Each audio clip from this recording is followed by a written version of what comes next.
ಕರ್ತನಲ್ಲಿ ಪ್ರಿಯರೇ, ಯೇಸು ಕ್ರಿಸ್ತ ನಾಮದಲ್ಲಿ ಮತ್ತೊಂದು ಆವರ್ತಿ ನಿಮ್ಮ ಮನೆಗಳಲ್ಲಿ ನೀವಿರುವಂಥ ಸ್ಥಳದಲ್ಲಿ ಈ ಆಸರ ಟಿವಿಯ ಮೂಲಕ ಬರೋದಕ್ಕೆ ನಾವು ಬಹಳ ಸಂತೋಷ ಪಡ್ತೇವೆ. ನೀವು ನಮ್ಮನ್ನು ಯೂಟ್ಯೂಬ್ನಲ್ಲಿ, ಫೇಸ್ಬುಕ್ನಲ್ಲಿ ನೋಡ್ತಾ ಇರೋದಾದರೆ ನಿಮಗೆ ಸ್ವಾಗತ, ಸುಸ್ವಾಗತ. ಆಸರ ಟಿವಿ ಪ್ರಸ್ತುತಪಡಿಸುವಂಥ ವ್ಯತಿರಿಕ್ತ ಪರಿಸ್ಥಿತಿಯಲ್ಲಿ ಪ್ರತಿಸ್ಪಂದಿಸುವುದು ಹೇಗೆ ಎಂಬ ಈ ನೇರ ಸಂವಾದದಲ್ಲಿ ಮತ್ತು ಈ ಪ್ರಾರ್ಥನೆಗೆ ನಿಮಗೆ ಸ್ವಾಗತ. ನಾವು ಕಳೆದ ದಿನದಲ್ಲಿ ಕೆಲವು ಅತಿಥಿಗಳೊಂದಿಗೆ ನಾವು ಸೇರಿ ಬಂದು ಅನೇಕ ವಿಚಾರಗಳನ್ನು ಮಾತಾಡಿದೆವು, ಅನೇಕರಿಗೋಸ್ಕರ ಪ್ರಾರ್ಥನೆ ಮಾಡಿದೆವು. ಇವತ್ತು ಕೂಡ ನಮ್ಮ ಮಧ್ಯದಲ್ಲಿ ಒಂದು ವಿಶೇಷ ಅತಿಥಿಯೊಂದಿಗೆ ನಿಮ್ಮ ಸಂಗಡ ಬರ್ತಾ ಇದ್ದೇವೆ. ಮೊದಲನೇದಾಗಿ ಇವತ್ತು ನಮ್ಮ ಸ್ಟುಡಿಯೋದಲ್ಲಿರುವಂಥ DGM ಬೇಥೆಲ್ನ ಹಿರಿಯ ಸಭಾಪಾಲಕರು, ಸೇವಕರಾಗಿರುವಂಥ ಪಾಸ್ಟರ್ ಸುನಿಲ್ ಜಾನ್ ಡಿಸೋಜ್ ಅವರನ್ನು, ಆಸರ ಟಿವಿಯ ಸಂಸ್ಥಾಪಕರು ಕೂಡ ಅವರಾಗಿದ್ದಾರೆ, ಅವರನ್ನು ಈ ಸಮಯದಲ್ಲಿ ನಾವು ಈ ಕಾರ್ಯಕ್ರಮಕ್ಕೆ ಸ್ವಾಗತಿಸ್ತೇವೆ. Thank you pastor. ಹಾಗೆ ನಮ್ಮ ಮಧ್ಯದಲ್ಲಿ ಬಹಳ ದೂರ ದೇಶದಿಂದ ನೇರ ಪ್ರಸಾರದಲ್ಲಿ ನಮ್ಮೊಂದಿಗೆ ಈಗ ಸೇರಿಕೊಳ್ತಾ ಇರುವಂಥ ಪಾಸ್ಟರ್ ಅನಿಲ್ ಆಲ್ವಾ, ಫಿಲಡೆಲ್ಫಿಯಾ ಕನ್ನಡ ಸಭೆಯ ಸಭಾಪಾಲಕರು ಮತ್ತು ಪಾಸ್ಟರ್ ಸುನಿಲ್ ಜಾನ್ ಡಿಸೋಜ್ ಅವರ ಆತ್ಮೀಯರು ಕೂಡ ಆಗಿದ್ದಾರೆ, ನಮ್ಮ ಆತ್ಮೀಯರು ಕೂಡ.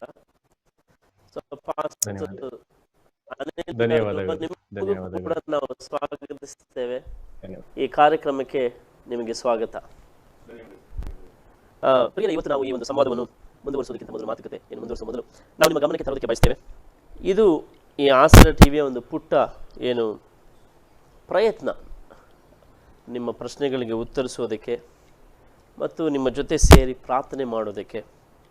ಮಾತ್ರವಲ್ಲದೆ ನಿಮ್ಮ ಪ್ರಾರ್ಥನೆ ಮನವಿಗಳಿರೋದಾದರೆ ಅದಕ್ಕೂ ಕೂಡ ನಾವು ದೇವರ ಸಮ್ಮುಖದಲ್ಲಿ ಬರೋದಕ್ಕೆ ಮತ್ತು ನಿಮಗೇನಾದರೂ ಅನುಮಾನಗಳಿರೋದಾದರೆ ಅದನ್ನು ದೇವರ ವಾಕ್ಯದ ಮೂಲಕ ಉತ್ತರಿಸುವುದಕ್ಕೆ ನಾವು ತೆಗೆದುಕೊಳ್ಳುವಂಥ ಒಂದು ಚಿಕ್ಕ ಪ್ರಯತ್ನ. ಆದ್ದರಿಂದ ಈ ಸಮಯದಲ್ಲಿ ನಿಮ್ಮನ್ನು ನಾನು ಪ್ರೋತ್ಸಾಹಿಸೋದಕ್ಕೆ ಬಯಸ್ತೇನೆ. ಈ ಸಮಯದಲ್ಲಿ ನಿಮ್ಮ ಪರದೆ ಮೇಲೆ ಸಂಖ್ಯೆ ಬರ್ತಾ ಇದೆ, ಅದನ್ನು ಗಮನಿಸಿ. 7022576010. ಈ ಸಂಖ್ಯೆಗೆ ನೀವು ನಿಮ್ಮ ಪ್ರಶ್ನೆಗಳನ್ನು ಅಥವಾ ಯಾವುದಾದ್ರೂ ನಿಮ್ಮ ಅಭಿಪ್ರಾಯಗಳನ್ನು, ಅನಿಸಿಕೆಗಳನ್ನು, ಪ್ರಾರ್ಥನಾ ಮನವಿಗಳು ಇರುವುದಾದರೆ ಈ ಸಂಖ್ಯೆಗೆ ತಪ್ಪದೆ ಕಳಿಸಿ. I request all the viewers, those who are watching us on Facebook or YouTube or even in TV. So I request you to tune in. And at the same time, I want to remind you that we have a dedicated number specially exclusively for the prayer request or for your inputs, and also for your any questions or query with regard to what we are discussing today. So the number is 7022576010. You can send your message through WhatsApp. So we request not to call, but just type your queries or request. So ಮೊದಲನೇದಾಗಿ ನಾನು ಈ ಸಮಯದಲ್ಲಿ pastor Sunil John D'Souza ಅವರನ್ನು ನಾನು ಕೇಳೋದಕ್ಕೆ ಬಯಸ್ತೇನೆ. ಕಳೆದ ದಿನಗಳಿಂದ ನಾವು ಈ ಒಂದು ಕಾರ್ಯಕ್ರಮದಲ್ಲಿ, ಈ ಸಂವಾದದಲ್ಲಿ ಅನೇಕ ಸೇವಕರೊಂದಿಗೆ ಮಾತಾಡಿದೆವು ಮತ್ತು ಅನೇಕರು ನಮ್ಮೊಂದಿಗೆ ತಮ್ಮ ಹೃದಯದ ಅಂತರಾಳದ ಅಭಿಪ್ರಾಯಗಳನ್ನು ಹಂಚಿಕೊಂಡಿದ್ದಾರೆ. ಈ ಕಾರ್ಯಕ್ರಮ ನಿಮಗೂ ಕೂಡ ವೈಯಕ್ತಿಕವಾಗಿ ಅನೇಕರು ಹೇಳಿದ್ದಾರೆ.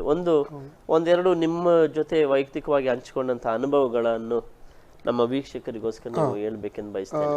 ನಮ್ಮ ದುಬೈಯಲ್ಲಿರುವಂಥ ಒಬ್ಬ ಸಹೋದರ ನಿನ್ನೆ ಅಲ್ಲ ಮೊನ್ನೆ ದಿವಸ ಈ ದುಬೈಯಿಂದ ಇಬ್ಬರು ನನಗೆ ಹಂಚಿಕೊಂಡ್ರು. ಇಬ್ಬರು ಸಹೋದರರು ಈ ಒಂದು ಮೀಟಿಂಗ್ ಇದರ ಮೂಲಕವಾಗಿ ಈ ಒಂದು ನಡೆಸುವಂಥ ಸಂವಾದದ ಮೂಲಕ ತುಂಬ ನಾವು ಆಶೀರ್ವದಿಸಲ್ಪಟ್ಟಿದೆ. ಈ ರೀತಿಯಲ್ಲಿ ನಾವು ಯಾವತ್ತೂ ಎಂದು ನಾವು ನೋಡಲಿಲ್ಲ. ಈ ರೀತಿಯ ಒಂದು ಸ್ಪೆಷಲ್ ರೀತಿಯಲ್ಲಿ ನೀವು ಮಾಡ್ತಾ ಇದ್ದೀರಿ ಮತ್ತು ಈಗಿನ ಒಂದು ಪರಿಸ್ಥಿತಿಗೆ ಅನುಗುಣವಾಗಿ, ಅದು ಕೂಡ ಈಗಿನ ಸಿಚುವೇಶನ್ಗೆ ಅನುಗುಣವಾಗಿ, ಕಾರಣ ದುಬೈಯಲ್ಲಿ ಕೂಡ ತುಂಬ ತೊಂದರೆಯಲ್ಲಿದ್ದಾರೆ, ನಮ್ಮ ಕಂಪನಿಯಲ್ಲಿ ಕೂಡ ತುಂಬ ತೊಂದರೆ ಉಂಟು ಎಂಬುದಾಗಿ ಅವರು ಹಂಚಿಕೊಂಡ್ರು. ಮತ್ತು ಅವೆಲ್ಲ ಆತ್ಮಿಕವಾಗಿ ಬೆಳೆಯುವುದಕ್ಕೆ ಒಂದು ಒಳ್ಳೆಯ ಒಂದು ಅವಕಾಶ ಆಗ್ತಾ ಉಂಟು. ಒಂದು ಕುಗ್ಗಿದಂಥ ಸಂದರ್ಭದಲ್ಲಿ ನಾವೀಗ ನಿಜವಾಗಿ ವಾಕ್ಯವನ್ನು ಕೇಳಿ ಇದರ ಮೂಲಕವಾಗಿ ನಾವು ಉತ್ಸುಕರಾಗ್ತಾ ಇದ್ದೇವೆ, ಪ್ರೋತ್ಸಾಹಿತರಾಗ್ತೇವೆ ಎಂಬುದಾಗಿ ಅವರು ಸಾಕ್ಷಿ, ದುಬೈಯಿಂದಲೇ 2 ಸಾಕ್ಷಿ ನಾನು ಮೊನ್ನೆ ದಿವಸ ಕೇಳಿದೆ. ನಿನ್ನೆ ದಿವಸ ಕೂಡ ಕುವೈಟಿಂದ ಒಂದು ಸಾಕ್ಷಿ ನಾನು ಕೇಳಿದೆ. ಹಾಗೆ ಅನೇಕರು ಈ ರೀತಿಯ ಈ ಕಾರ್ಯಕ್ರಮದ ಮೂಲಕವಾಗಿ ಆಶೀರ್ವಾದ ಹೊಂದ್ತಾ ಇದ್ದಾರೆ. ಅಂದ್ರೆ ನೀವು ಹೇಳಿದ ಹಾಗೆ ನಿಜವಾಗ್ಲೂ ಇದು ಆಸರ ಟಿವಿಯ ಒಂದು ಪ್ರಯತ್ನ ಏನಂತ ಹೇಳಿದ್ರೆ, ನಾವು ನಮ್ಮ ಜನರಿಗೆ ಹೇಗಾದ್ರೂ ಒಂದು ಕಿಂಚಿತ್ ಸಹಾಯ ಮಾಡಬೇಕು. ಯಾಕಂದ್ರೆ ಈ ಪರಿಸ್ಥಿತಿಯಲ್ಲಿ ಕೆಲವರಿಗೆ ಅನೇಕ ಏನು ಅನುಮಾನಗಳಿರುತ್ತೆ, ಸಂದೇಹಗಳಿರುತ್ತೆ, ಪ್ರಶ್ನೆಗಳಿರುತ್ತೆ, ಮತ್ತು ಅನೇಕರು ಕುಗ್ಗಿ ಹೋಗಿರ್ತಾರೆ. ನಿನ್ನೆ ಕೂಡ ನಮ್ಮ ಮಧ್ಯದಲ್ಲಿ ಬಂದಂಥ ಸೇವಕರು ಆಲ್ಬರ್ಟ್ ಅವರು ಕೂಡ ಹೇಳಿದ್ರು, ಇವತ್ತು ಅನೇಕರು ಡಿಪ್ರೆಷನ್ಗೆ ಕೂಡ ಹೋಗಿದ್ದಾರೆ. ಆದ್ರಿಂದ ಇದು ನಮ್ಮ ಒಂದು ಚಿಕ್ಕ ಪ್ರಯತ್ನ ಅವರಿಗೆ ಸಹಾಯ ಮಾಡೋದಕ್ಕಾಗಿ. ಸೊ ನಮ್ಮ ಮಧ್ಯದಲ್ಲಿ ನೇರ ಪ್ರಸಾರದಲ್ಲಿ ಈಗಾಗಲೇ ಪಾಸ್ ಅನಿಲ್ ಆಲ್ವಾ ಅವರಿದ್ದಾರೆ ಬಾರಿನಿಂದ. ಸೊ ನಾನು ನಿಮ್ಮ ಪಾಸ್ ಅನಿಲ್ ಆಲ್ವಾ, ನಾವು ನಿಮ್ಮನ್ನು ಕೇಳೋದಕ್ಕೆ ಬಯಸ್ತೇನೆ. ನಾನು ನಂಬ್ತೇನೆ ನೀವು ಕೂಡ ಈ ಕಾರ್ಯಕ್ರಮವನ್ನು ನೋಡಿದ್ದೀರಿ ಎಂಬುದಾಗಿ. ನಿಮ್ಮ ಅಭಿಪ್ರಾಯ ಏನು? ಹೌದು, ಇದು ತುಂಬಾ ಒಳ್ಳೆಯ ಕ್ವಶನ್ ಪಾಸ್ಟರ್. ಯಾಕಂದ್ರೆ ಈ ಪ್ರೋಗ್ರಾಮ್ ನಾನು ಆರಂಭವಾದ ದಿನದಿಂದ ನಾನು ನೋಡ್ತಾ ಇದ್ದೇನೆ. ಕೆಲಸದಲ್ಲಿ ಇರುವಾಗ ನನಗೆ ಲೈವ್ ನೋಡ್ಲಿಕ್ಕೆ ಆಗಿಲ್ಲ, ಬಟ್ ಮಿಕ್ಕಿದ ಸಮಯದಲ್ಲಿ ನಾನು ಲೈವ್ ನೋಡಿದ್ದೇನೆ. ಆರಂಭದ ಈ 3 ದಿನದ ಸೆಷನ್ಸ್ ಕೂಡ ನಾನು ಅದರಲ್ಲಿ ಪಾಲ್ಗೊಂಡಿದ್ದೇನೆ. ನನ್ಗೆ ಇದೊಂದು ತುಂಬಾ ಒಂದು ಆಶೀರ್ವಾದ ಆಯ್ತು. ಯಾವ ರೀತಿ ಆಶೀರ್ವಾದ ಅಂದ್ರೆ, ಈ ಒಂದು ದಿನಗಳಲ್ಲಿ ಹಲವು ಜನರಿಗೆ ಒಂದು ತೃಪ್ತಿ ಕೊಡುವಂತದ್ದು ಅಥವಾ ಸಂತೈಸುವ ವಿಷಯಗಳು ಇಲ್ಲಿ ನಾವು ಡಿಸ್ಕಸ್ ಮಾಡ್ತಿರುವಂತ ಸಮಯದಲ್ಲಿ ಅವರಿಗೊಂದು ಸಮಾಧಾನ, ಕೆಲವರಿಗೆ ಮಾರ್ಗದರ್ಶನವಾಗಿದೆ. ಇಂಥ ವಿಷಯಗಳು ಆಕ್ಚುಲಿ ನಾನು ಹೇಳಿಸ್ತೇನೆ, ಒಂದು ಕನ್ಫ್ಯೂಷನ್ ಒಂದು ರೀತಿಯಲ್ಲಿ ಇರುವಂತಹ ಜನರಿಗೆ ಇದೊಂದು ನಿಜವಾಗಿ ನಾನು ಹೇಳಬೇಕಾದ್ರೆ ಇದೊಂದು ಮಾರ್ಗದರ್ಶನವಾಗಿದೆ. ಐ ಅಪ್ರಿಸಿಯೇಟ್ ನೀವು ಒಂದು ಆಸರ ಟಿವಿ ಅವರು ತಗೊಂಡಂತ ಈ ಒಂದು ಇನಿಷಿಯೇಟಿವ್, ಈ ಒಂದು ಪ್ರೋಗ್ರಾಮ್, ಲೈವ್ ಪ್ರೋಗ್ರಾಮ್, ಅದರಲ್ಲಿ ಕೂಡ ಅದು ತುಂಬಾ ನನಗೆ ತುಂಬಾ ಖುಷಿ, ಸಂತೋಷವಾಯಿತು. ನಾನು ಎಣಿಸ್ತೇನೆ ಹಲವು ವೀವರ್ಸ್ ನಾನು ನೋಡ್ತಾ ಇದ್ದೇನೆ, ಲೈವ್ ಪ್ರೋಗ್ರಾಮ್ ನೋಡುವವರು ಕೂಡ ನಾನು ನಂಬಿದ್ದೇನೆ ಅವರು ಕೂಡ ಒಂದು ಆಶೀರ್ವಾದವಾಗಿದೆ, ಅವ್ರಿಗೊಂದು ಒಳ್ಳೆ ಮಾರ್ಗದರ್ಶನ ಸಿಕ್ಕಿದೆ. ಅಷ್ಟು ಮಾತ್ರವಲ್ಲದೆ ನಾನು ನೋಡ್ತಾ ಇದ್ದೇನೆ ಅವರಿಗೆ ದೇವರ ವಾಕ್ಯದಲ್ಲಿ ಅವ್ರಿಗೊಂದು ಬಲ ಸಿಕ್ಕಲ್ಪಟ್ಟಿದೆ. ಯಾಕಂದ್ರೆ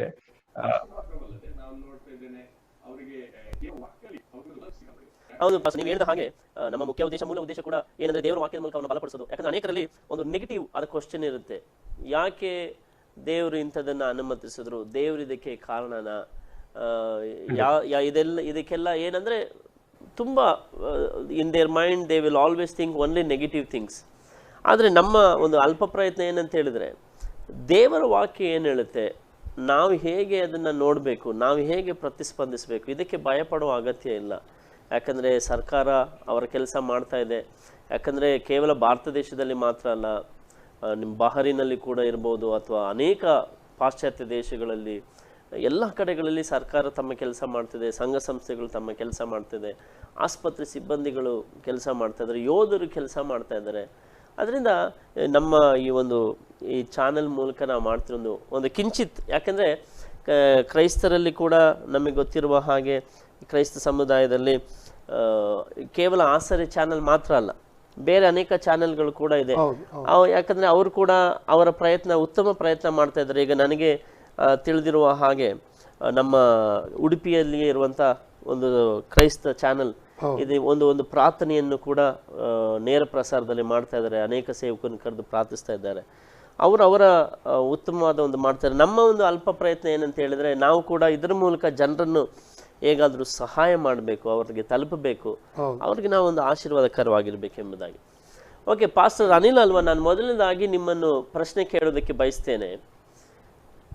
ಆರಂಭದಲ್ಲಿ ಬಹರಿನಲ್ಲಿ ಈ ಒಂದು ಸಾಂಕ್ರಾಮಿಕ ರೋಗ ಕಾಣಿಸಿಕೊಂಡಾಗ ಅಲ್ಲಿರುವಂತಹ ಜನರಲ್ಲಿ, ವಿಶೇಷವಾಗಿ ಕ್ರೈಸ್ತರ ಮಧ್ಯದಲ್ಲಿ, ಒಳ್ಳೆ ಪ್ರಶ್ನೆ. ಮತ್ತು ಇದು ಆರಂಭದಲ್ಲಿ ಏನಾಯ್ತು ಅಂದ್ರೆ, ಆಕ್ಚುಲಿ ನನ್ನ ಎಕ್ಸಾಂಪಲ್ ಕೊಡ್ಬೇಕಾದ್ರೆ, ನಮ್ಗೆ ಫೆಬ್ರವರಿ ಸಮಯದಲ್ಲಿ ಈ ಮೊದಲ 9ನೇ ತಾರೀಕಿನಲ್ಲಿ ಮೊದಲ ಬಾರಿಗೆ ಈ ಸಾಂಕ್ರಾಮಿಕ ರೋಗ ಈ ಭಾರತ ದೇಶದಲ್ಲಿ ಅವರು ಕಂಡುಹಿಡಿದ್ರು. ಸೊ ಯಾವಾಗ ಈ ಹಿಡ್ಕೊಂಡ್ರು, ಆವಾಗಲೇ ಗವರ್ಮೆಂಟ್ ಇಮಿಡಿಯೇಟ್ಲಿ ಆಗಿ ಆಕ್ಷನ್ ತಗೊಂಡ್ರು. ಒಂದು ವಾರದ ಒಳಗೆ ಎಲ್ಲ ಫ್ಲೈಟ್ಸ್ ಅವರು ಬಂದ್ ಮಾಡಿದ್ರು, ಅರೈವಲ್ಸ್, ಡಿಪಾರ್ಚರ್, ಮತ್ತು ಒಳಗೆ ತುಂಬಾ ರೀತಿಯಲ್ಲಿ ಅವರು ಕೆಲವು ಗವರ್ಮೆಂಟ್ ರೀತಿಯಿಂದ ಅವರು ತಡೆಗಟ್ಟಲಿಕ್ಕೆ ತುಂಬಾ ಪ್ರಯತ್ನ ಮಾಡಿದ್ರು.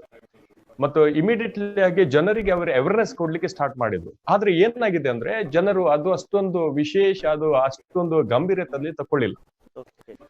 ಆದ್ರೆ ಇಲ್ಲಿ ಕೊಟ್ಟಂತ ಒಂದು ಕೆಲವು ಲಾ ಕಾನೂನು ಅವರು ಇಮಿಡಿಯೇಟ್ಲಿ ಆಗಿ ಅವರು ಇಂಪ್ಲಿಮೆಂಟ್ ಮಾಡಿದ್ದರಿಂದ ಇಲ್ಲಿ ಜನರಲ್ಲಿ ಒಂದು ವಿಶೇಷತೆ ಏನಂದ್ರೆ ಅವರು ಯಾವ್ದು ಇರುವುದಾದ್ರೆ ಗವರ್ಮೆಂಟ್ ಕೊಡುವಂತ ಲಾಗೆ ಅವರು ಇಮಿಡಿಯೇಟ್ಲಿ ಆಗಿ ರೆಸ್ಪಾಂಡ್ ಮಾಡಿ ಅವರು ಕೋಆಪರೇಟ್ ಮಾಡ್ತಾರೆ. ಓಕೆ, ಸೊ ಈ ವಿಶೇಷದಲ್ಲಿ ಆಗುವಂತ ಪರಿಸ್ಥಿತಿಯನ್ನು ಗವರ್ಮೆಂಟ್ ಜನರಿಗೆ ಹೆಚ್ಚಾಗಿ ಅವರ ಅನುಭವಕ್ಕೆ ಅಥವಾ ಅವರ ಜ್ಞಾನಕ್ಕೆ ತಕೊಬಂತು. ಸೊ ಆ ರೀತಿಯಲ್ಲಿ ಸ್ವಲ್ಪ ಜನರು ಜಾಗೃತಿ ಆದ್ರು ಮತ್ತು ತಮ್ಮನ್ನೇ ತಾವು ಇಮಿಡಿಯೇಟ್ಲಿ ಆಗಿ ಅಲ್ಲ ಗವರ್ಮೆಂಟ್ ಮುಖಾಂತರ ಮತ್ತೆ ನಾವು NGO ಆಗಲಿ ಅಥವಾ ಪ್ರೈವೇಟ್ ಕಂಪನೀಸ್ ಅವರಾಗ್ಲಿ ಇಮಿಡಿಯೇಟ್ಲಿ ಆಗಿ ಈ ಮೀಡಿಯಾ ಮುಖಾಂತರ ಎಲ್ಲರಿಗೂ ಅವರು ಇದರ ಪರಿಸ್ಥಿತಿಯ ಬಗ್ಗೆ ಅವರು ಇದು ಅರಿವು ಕೊಟ್ಟಾದ್ದರಿಂದ ಜನರು ಇಮಿಡಿಯೇಟ್ಲಿ ಆಗಿ ರೆಸ್ಪಾಂಡ್ ಮಾಡಿದ್ರು ಫಾಸ್ಟ್. ಸೊ ಅರ್ಲಿ ಅವೇರ್ನೆಸ್, ಹೌದು ಹೌದು, ಅಂದ್ರೆ ನೀವು ಅರ್ಲಿ ಅವೇರ್ನೆಸ್ ಮತ್ತೆ ಅರ್ಲಿ ಅವೇರ್ನೆಸ್ ಹೌದು ಆ ಒಂದು ಏನು ಹೆಜ್ಜೆಗಳ ನಿಮಿತ್ತ ಅನೇಕರು ಪಾಸಿಟಿವ್ ಆಗಿ ತಕೊಂಡ್ರು. ಇಮಿಡಿಯೇಟ್ಲಿ ಏನಾಯ್ತು ಅಂದ್ರೆ ಇಲ್ಲಿ ಎಲ್ಲಾ ಗ್ಯಾದರಿಂಗ್ಸ್ ಗಳು ಈಗ ಇಲ್ಲಿ ಭಾರಿ ನಾನು ನೋಡ್ಬೇಕಾದ್ರೆ 2.5 ತಿಂಗಳಿಗಿಂತ ಹೆಚ್ಚಾಗಿ ನಾವು ಚರ್ಚಸ್ ಗಳು ಇಲ್ಲಿ ಕೂಡಿ ಬರ್ಲಿಕ್ಕೆ ಆಗಿಲ್ಲ. ಇಮಿಡಿಯೇಟ್ಲಿ ಆಗಿ ಅವರು ಎಲ್ಲಾ ಅಸೋಸಿಯೇಷನ್ಸ್ ಗಳು ಬಂದ್ ಮಾಡಿದ್ರು, ಗ್ಯಾದರಿಂಗ್ಸ್ ಬಂದ್ ಮಾಡಿದ್ರು, ಚರ್ಚಸ್ ಆಗ್ಲಿ ಎಲ್ಲ ವರ್ಷಿಪ್ ಸೆಂಟರ್ ಎಲ್ಲ ಅವರು ಕ್ಲೋಸ್ ಮಾಡಿದ್ರು ಇಮಿಡಿಯೇಟ್ಲಿ ಆಗಿ. ಸೊ ಜನರ ಮನದಲ್ಲಿ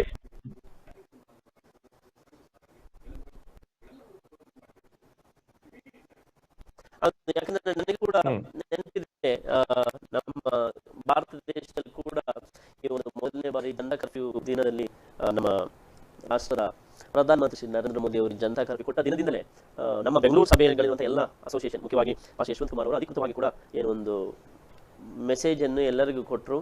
ನಾವು ಸರ್ಕಾರದ ಏನೇ ನಿಯಮವನ್ನು ನಾವು ಪಾಲಿಸೋಣ, ನಮ್ಮ ಮನೆಗಳಲ್ಲಿ ನಾವು ಸೇರಿ ಪ್ರಾರ್ಥನೆ ಮಾಡೋಣ, ಆರಾಧನೆ ಮಾಡೋಣ.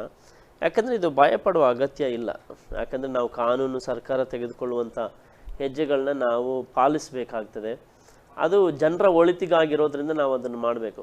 ಆದರೆ ಅದೇ ಸಮಯದಲ್ಲಿ ಅಲ್ಲಿ ಬಾರಿನ್ ದೇಶದಲ್ಲಿ ನೀವು ವಿಶೇಷವಾಗಿ ಪ್ರೇಯರ್ ಎಲ್ಲ ಪ್ರಾರ್ಥನೆ ಸ್ಟಾಪ್ ಆಯಿತು, ಸಭೆಗಳು ಕೂಡಲಿಲ್ಲ ಎಂಬುದಾಗಿ ಹೇಳಿದೆ.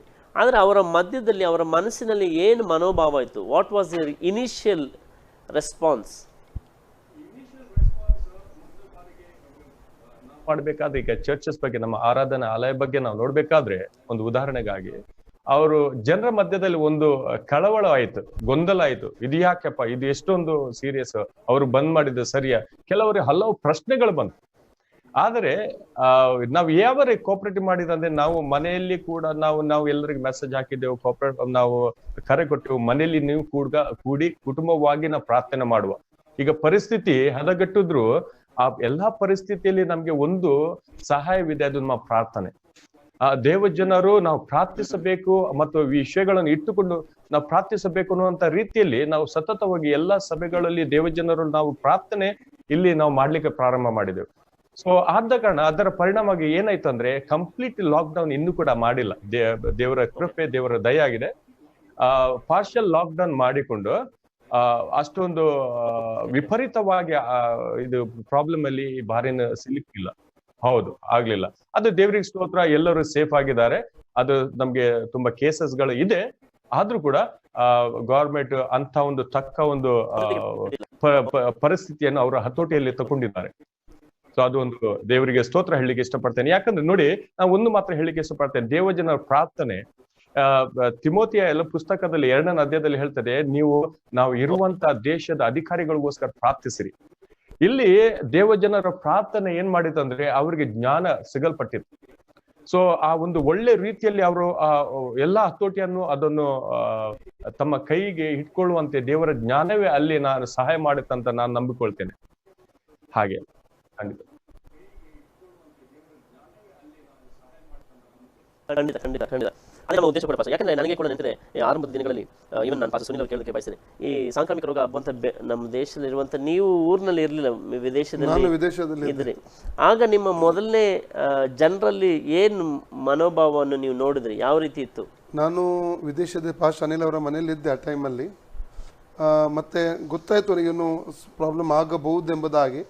ಒಂದು ಕಾರಣಕ್ಕೋಸ್ಕರವಾಗಿ ನಿಲ್ಲಬೇಕಾಯಿತು. ನಾನು ಅಲ್ಲಿಂದ ಬೇರೆ ದೇಶಕ್ಕೆ ಹೋಗಬೇಕಾಗಿತ್ತು.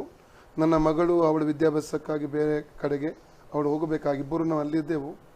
ಆದರೆ ನಾವು ರೈಟ್ ಅಲ್ಲಿ ನಿಜವಾಗಿ ಅಲ್ಲಿ ಅಷ್ಟೊಂದು ಒತ್ತಡ ಬಿದ್ದಿರಲಿಲ್ಲ ಆ ಟೈಮಲ್ಲಿ. ಅಂದರೆ ಇಲ್ಲಿಂದ ಬಹರಿನ್ ಏರ್ಪೋರ್ಟಿಗೆ ನಾವು ಒಂದು ಇಳಿದಾಗ ಆ ಒಂದು ಪ್ರಭಾವ ನಮಗೆ ಗೊತ್ತಾಯಿತು. ಒಂದು ಮನುಷ್ಯ ಅಲ್ಲಿಲ್ಲ ಏರ್ಪೋರ್ಟಲ್ಲಿ. ನಾನು ಬಂದು ಭಾಷೆ ಅನಿಲೊಟ್ಟಿಗೆ ಆ ವಿಷಯ ಹಂಚಿಕೊಂಡೆ. ಒಬ್ಬರೊಬ್ಬರು ಅಲ್ಲಿ ವ್ಯಕ್ತಿಗಳಿಲ್ಲ. ನಾನು ಖಾಲಿ ಏರ್ಪೋರ್ಟು. ನನಗೆ ಶಾಕ್ ಆಯಿತು. ಯಾಕಂದರೆ ಇಷ್ಟು ವರ್ಷಗಳಲ್ಲಿ ನಾನು ಬಹರಿನ್ಗೆ ಹೋಗ್ತಾ ಇದ್ದೇನೆ, ಫಸ್ಟ್ ಟೈಮ್ ನಾನು ಆ ರೀತಿಯಲ್ಲಿ ನೋಡುವಂಥದ್ದು. ಅಂದರೆ ಇಲ್ಲ ಈವನ್ ಇಮಿಗ್ರೇಷನ್ ಆಫೀಸರ್ಸ್ ಅಲ್ಲಿ ಕೆಲವೊಂದು 2-3 ಜನ ಇದ್ರು ಮಾತ್ರ, ಮತ್ತು ಯಾರು ಅಲ್ಲಿ ಇಲ್ಲ. ನನಗೆ ಆಶ್ಚರ್ಯ ಆಯಿತು ನೋಡಿ. ಮತ್ತು ಪಾಸ್ ಅನೇಟು ಹೇಳಿ ಅಂದರೆ ಅದಕ್ಕೆ ಇನ್ನೊಂದು ಕಾರಣ ಏನಂದರೆ ಒಂದು ರೀತಿ ಭಯ. ಈವನ್ ಅಲ್ಲಿ ನಾನು ಪಾಶಾನೆ ತೋರಿಸಿ ಹೇಳ್ತಾ ಇದ್ದೆ, ಎಲ್ಲರೂ ಮಾಸ್ಕ್ ಹಾಕ್ಕೊಂಡು ಎಲ್ಲ ಕಡೆ ತಿರುಗಾಡ್ತಿರುವಂಥದ್ದನ್ನು ಎಲ್ಲೆಲ್ಲ ಅಂದರೆ ಅವಾಗ ನಮಗೆ ಅಷ್ಟೊಂದು ಅದರ ಒಂದು ಗಾಂಭೀರ್ಯತೆ ಗೊತ್ತಿರಲಿಲ್ಲ. ಸ್ಟಾರ್ಟಿಂಗ್ ಮಾತ್ರ ಅಲ್ಲ, ನಾನು ಹೇಳ್ತಾ ಇದ್ದೆ ಎಲ್ಲರಿಗೂ ಮಾಸ್ಕ್ ಹಾಕ್ತಿದ್ದೀರಿ ಯಾಕೆ ಎಂಬುದಾಗಿ. ಆಗ ಪಾಶಾನೇನು ಹೇಳ್ತಾಯಿದ್ರು, ಹೀಗೆ ವಿಷಯ ಎಲ್ಲರೂ ಮಾಸ್ಕ್ ಹಾಕಿದರೆ ಒಳ್ಳೆಯದು, ನಮ್ಮ ಆರೋಗ್ಯಕ್ಕೆ ನಾವು ಪ್ರೊಟೆಕ್ಟ್ ಮಾಡ್ಬೋದು ಅಂತ ಎಂಬುದಾಗಿ ಅವ್ರು ಹೇಳ್ತಾಯಿದ್ರು. ಆವಾಗಲೇ ಒಂದು ರೀತಿಯ ಭೀತಿಯ ವಾತಾವರಣ. ನಾವು ಯಾವಾಗ ಇಂಡಿಯಾಕ್ಕೆ ಬಂದೆವು ಮರು ದಿವಸನೇ ಲಾಕ್ಡೌನ್ ಆಯಿತು. ಒಂದು ವೇಳೆ ಸಿಕ್ಕಾಕೊಡುವಂಥ ಪರಿಸ್ಥಿತಿ ಇತ್ತು. ಅಂದರೆ ಪ್ರಿಯರೇ, ಇದನ್ನು ಒಂದು ವೇಳೆ ನೀವು ನೋಡ್ತಿರ್ಬೋದು, ನೀವು ಫೇಸ್ಬುಕ್ ಅಥವಾ ಯೂಟ್ಯೂಬ್ನಲ್ಲಿ. ಅದರಿಂದ ಸರ್ಕಾರ ಇವತ್ತು ಯಾಕೆ ಮಾಸ್ಕನ್ನು ಧರಿಸಿ ಎಂಬುದಾಗಿ ಹೇಳ್ತಿದ್ದಾರೆ ಅಂದರೆ ನಿಮ್ಮ ಸುರಕ್ಷತೆಗೋಸ್ಕರ, ನಿಮ್ಮ ಆರೋಗ್ಯಕ್ಕೋಸ್ಕರ. ಕೆಲವೊಬ್ರು ಹೇಳ್ಬೋದು, ನಮ್ಮ ಬಳಿ ಮಾಸ್ಕ್ ತಗೊಳ್ಳೋಷ್ಟು ಕೂಡ ಏನು ಹೊರಗಡೆ ಹೋಗ್ಲಿಕ್ಕೆ ಆಗೋದಿಲ್ಲ ಅಥವಾ ಮೆಡಿಕಲ್ ದೂರ ಇರ್ಬೋದು. ಕರವಸ್ತ್ರವನ್ನು ಉಪಯೋಗಿಸಿ ದಯವಿಟ್ಟು. ಮಾಸ್ಕನ್ನೇ ಉಪಯೋಗಿಸ್ಲಿಕ್ಕೆ ಸಾಧ್ಯ ಆಗಲಿಲ್ಲ ಅಂದರೆ ಕರವಸ್ತ್ರ ನೀವು ಉಪಯೋಗಿಸ್ಬೋದು. ಯಾಕಂದರೆ ನಿಮ್ಮ ಭದ್ರತೆಗಾಗಿ. ಯಾಕಂದರೆ ನಾವು ಈ ಸರ್ಕಾರ ತೆಗೆದುಕೊಳ್ಳುತ್ತಿರುವ ಹೆಜ್ಜೆಗಳು ಯಾಕಂದರೆ ಜನರ ಪರವಾಗಿ, ಜನರಿಗೋಸ್ಕರ ಒಳ್ಳೆಯದಾಗಬೇಕೆನ್ನುವುದಕ್ಕಾಗಿ.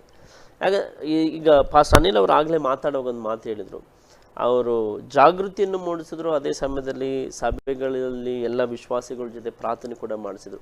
ನಮ್ಮ ಈ ಒಂದು ಕಾರ್ಯಕ್ರಮದ ಉದ್ದೇಶ ಕೂಡ ಜಾಗೃತಿ ಮೂಡಿಸೋದು, ಅವರ ಪ್ರಶ್ನೆಗಳಿಗೆ ಉತ್ತರಿಸೋದು, ಜೊತೆ ಸೇರಿ ಪ್ರಾರ್ಥಿಸುವಂಥದ್ದು.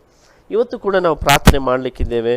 ಈಗಾಗಲೇ ಅನೇಕರು ಪ್ರಾರ್ಥನಾ ಮನವಿಗಳನ್ನು ನಮಗೆ ಕಳಿಸಿದ್ದೀರಿ. Thank you.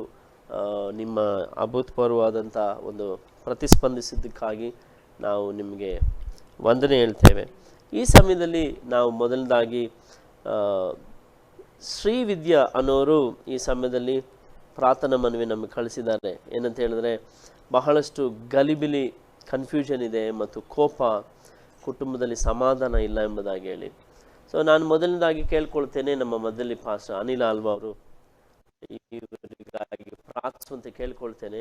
ಶ್ರೀವಿದ್ಯಾ ಅವರಿಗೋಸ್ಕರ, ಅವರ ಕುಟುಂಬದಲ್ಲಿರುವಂಥ ಎಲ್ಲ ಗಲಿಬಿಲಿ ನೀಗುವುದಕ್ಕೋಸ್ಕರ, ಎಲ್ಲ ಕೋಪ, ಖಂಡಿತವಾಗಿ ನಾವು ಪ್ರಾರ್ಥಿಸುವ ಶ್ರೀವಿದ್ಯಾಗೋಸ್ಕರ.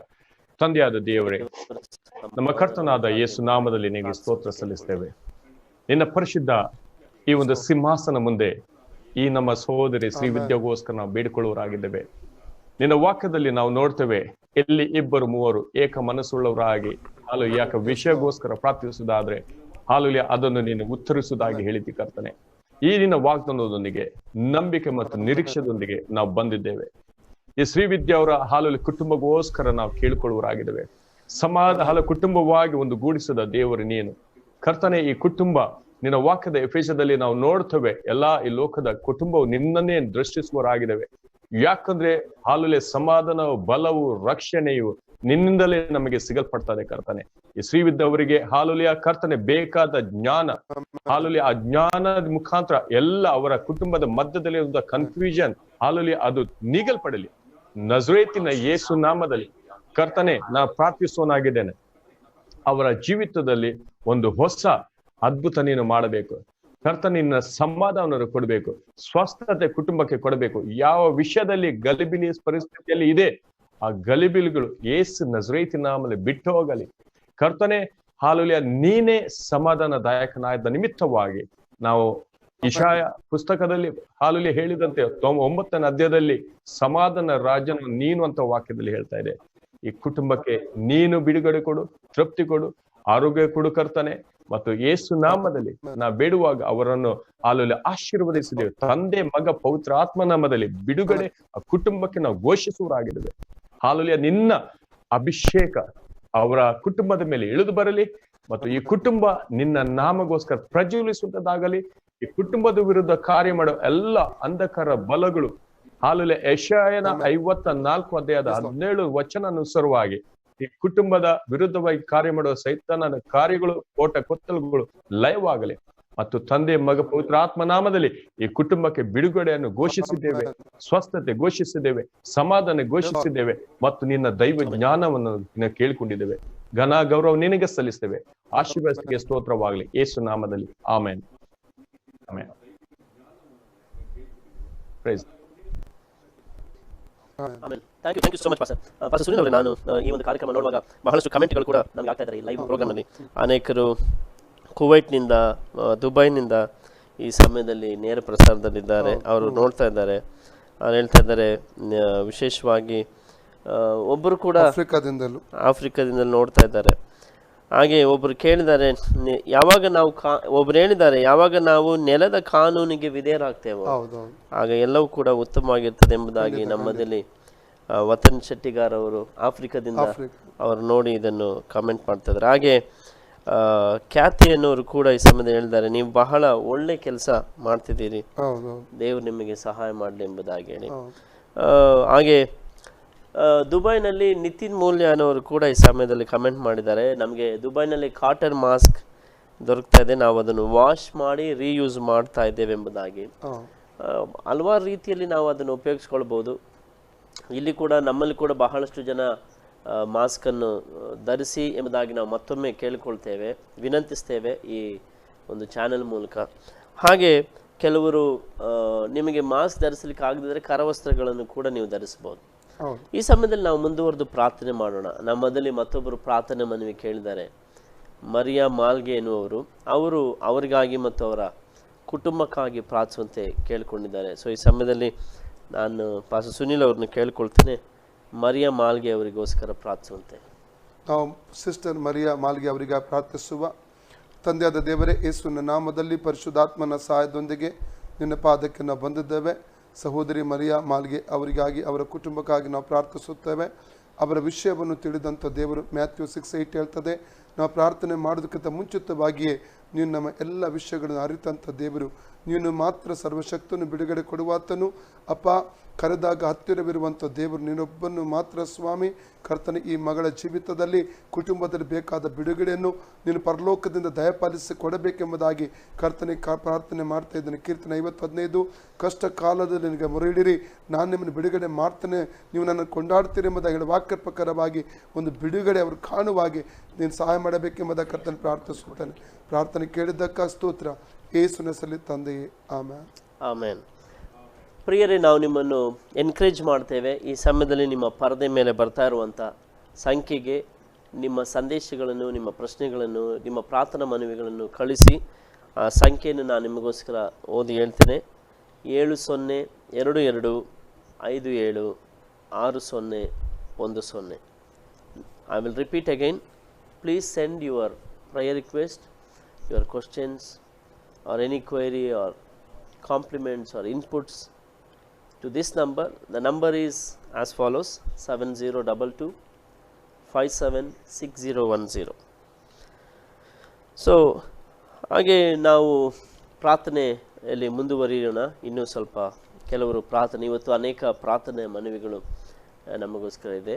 ನಮ್ಮದಲ್ಲಿ ವಲೇರಿಯನ್ ಫ್ರಾನ್ಸಿಸ್ ಡಿಸೋಜಾ ಅವರು ಕೇಳಿಕೊಂಡಿದ್ದಾರೆ, ದಯವಿಟ್ಟು ನನ್ನ ಆರೋಗ್ಯಕ್ಕಾಗಿ ಪ್ರಾರ್ಥನೆ ಮಾಡಿ, ನನಗೆ ಮೋಟರ್ ನರ್ವ್ ಡಿಸೀಸ್ ಇದೆ ಎಂಬುದಾಗಿ ಹೇಳಿ, ಆ ಒಂದು ನರದ ದೌರ್ಬಲ್ಯ ಇದೆ ಎಂಬುದಾಗಿ. ಈ ಸಮಯದಲ್ಲಿ ನಾನು ಪಾಸ್ಟರ್ ಅನಿಲ್ ಆಲ್ವಾ ಅವರನ್ನು ಕೇಳಿಕೊಳ್ತೇನೆ, ವಲೇರಿಯನ್ ಫ್ರಾನ್ಸಿಸ್ ಡಿಸೋಜಾ ಅವರಿಗೋಸ್ಕರ ನೀವು ಪ್ರಾರ್ಥನೆ ಮಾಡುವಂತೆ ಕೇಳ್ಕೊಳ್ತೇನೆ.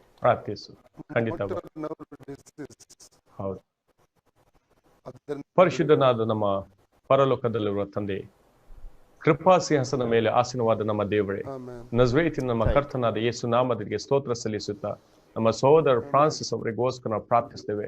ಕರ್ತನೆ, ಅವರಿಗೆ ತೊಂದರೆ ಪಡಿಸುವಂತ, ಬಾಧೆ ಪಡಿಸುವ ಆ ಅಸ್ವಸ್ಥತೆಗೋಸ್ಕರ ನಾವು ಬಿಡುಗಡೆಗೋಸ್ಕರ ಪ್ರಾರ್ಥಿಸುವರಾಗಿದ್ದೇವೆ. ನಿನ್ನ ವಾಕ್ಯದಲ್ಲಿ ನಾವು ನೋಡ್ತೇವೆ, ನಿನ್ನ ವಾಕ್ಯವನ್ನು ಕಳಿಸಿ ಹಾಲು ನಾನು ಸ್ವಸ್ಥಪಡಿಸುವುದಾಗಿ ನೀನು ವಾಗ್ದಾನ ಮಾಡಿದೆ 120ನೇ ಕೀರ್ತನೆಯಲ್ಲಿ. ಕರ್ತನೆ, ನನ್ನ ದೇವರೇ, ಅದೇ ರೀತಿಯಲ್ಲಿ ನನ್ನ ವಾಕ್ಯ ನಾವು ನೋಡ್ತೇವೆ. ಯೆರೆಮೀಯದಲ್ಲಿ ನಾನು ನರಪ್ರಾಣಿಗಳಿಗೆಲ್ಲ ದೇವರು, ನನಗೆ ಅಸಾಧ್ಯವಾದ ಯಾವುದೋ ಉಂಟು ಅಂತ ಹೇಳಿದಿ. ಆ ವಾಕ್ಯದನುಸಾರವಾಗಿ ಈ ನಿನ್ನ ಹಾಲುಲೆ ಮಗನ ಮೇಲೆ, ಹಾಲು ನಮ್ಮ ಸಹೋದರ ಮೇಲೆ, ಫ್ರಾನ್ಸ್ ನನ್ನ ಜೀವಿತದ ಮೇಲೆ ನಿನ್ನ ಅದ್ಭುತವಾದ ಹಸ್ತವನ್ನು ದಯಪಾಲಿಸು. ಹಾಲುಲೆ 53 ಯೆಶಾಯದಲ್ಲಿ ಕರ್ತ 4-6 ವಚನದಲ್ಲಿ ನಾವು ನೋಡ್ತೇವೆ, ನಮ್ಮ ಎಲ್ಲಾ ರೋಗ ಬಾಧೆಗಳನ್ನು ನೀನು ನಿನ್ನ ದೇಹದಲ್ಲಿ ಹೊತ್ತುಕೊಂಡು ನಮಗೋಸ್ಕರ ನಿನ್ನ ಕಲ್ವಾರಿ ಕ್ರೂಜಲ್ಲಿ ನಾವು ಸತ್ತದನ್ನು ನೋಡ್ತೇವೆ.